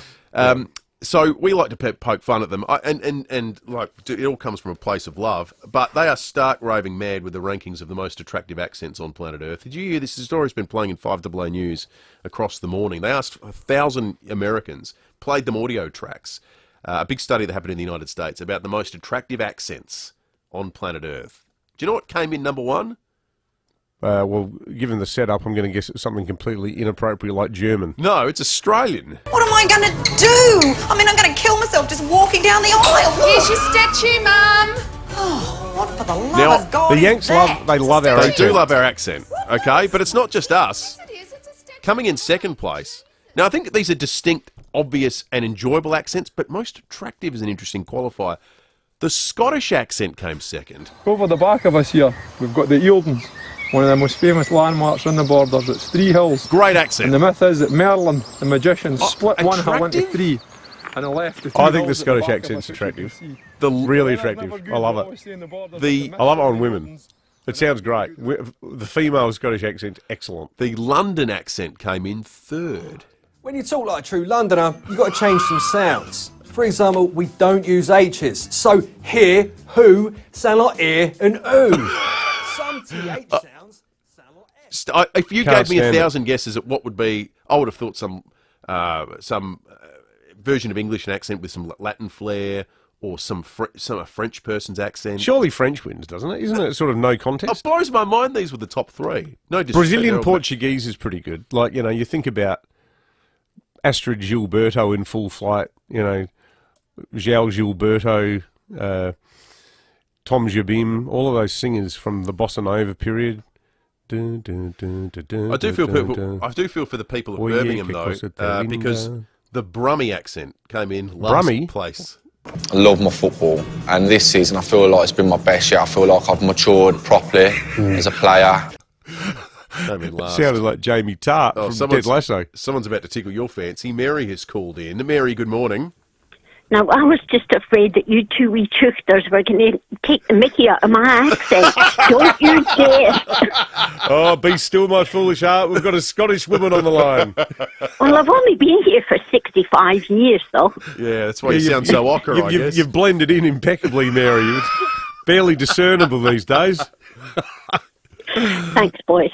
Good on you, Good Mary. on you, Mary. Thank you. In the four I played with on Friday, wonderful bunch of blokes, Peter, Jimmy and John, Peter from Phil Hoffman Travel, great friends of the station, and lovely to meet them all playing at Glenelg Golf Course. But Jimmy was a Scot, very good golfer.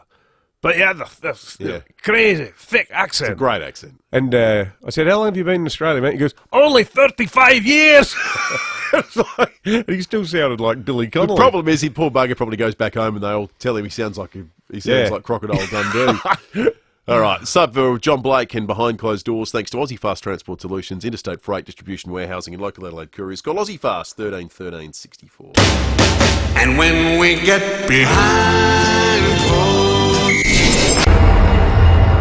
Just Lawful. Adelaide is the perfect place to set a horror story, and I'm doing this intro in a voice which has been digitally lowered in pitch to give it a menacing effect. In my opinion, it goes too long, but who am I to criticize someone else's radio program? Let's just get started and make fun of Sean Fuster and Daniel Panozzo in an episode of Just Lawful more shocking than if the Crows had decided to dump Malcolm Blight. Sean and I just want to say at the very start of proceedings, as we get underway with the going forward of things that are important in the concept of where we are going and the what we are doing and the whys and the wherefores of what we should expect of it.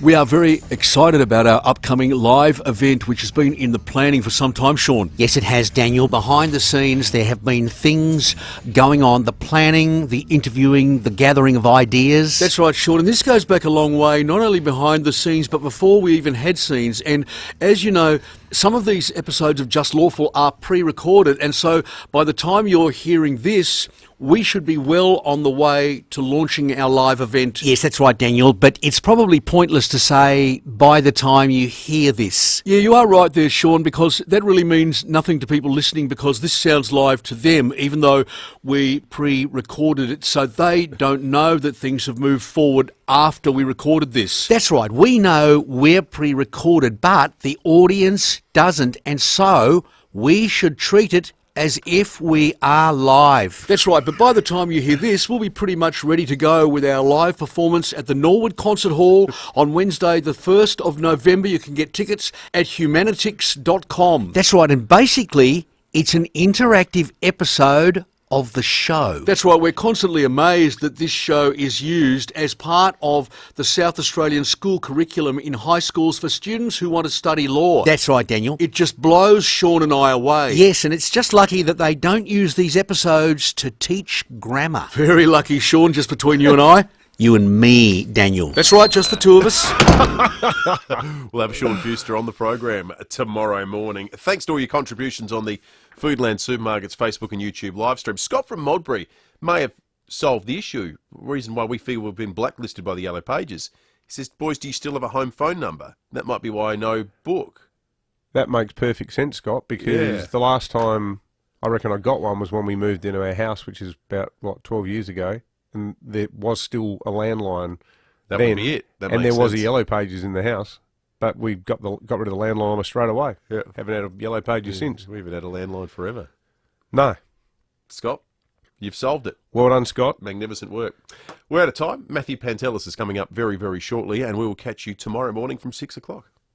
Yes, it's just one little word, but at AusYes Migration, it's our favourite one. Can we help with partner visas? Yes. Can we help you apply for Australian citizenship? Yes. Do we look after New Zealanders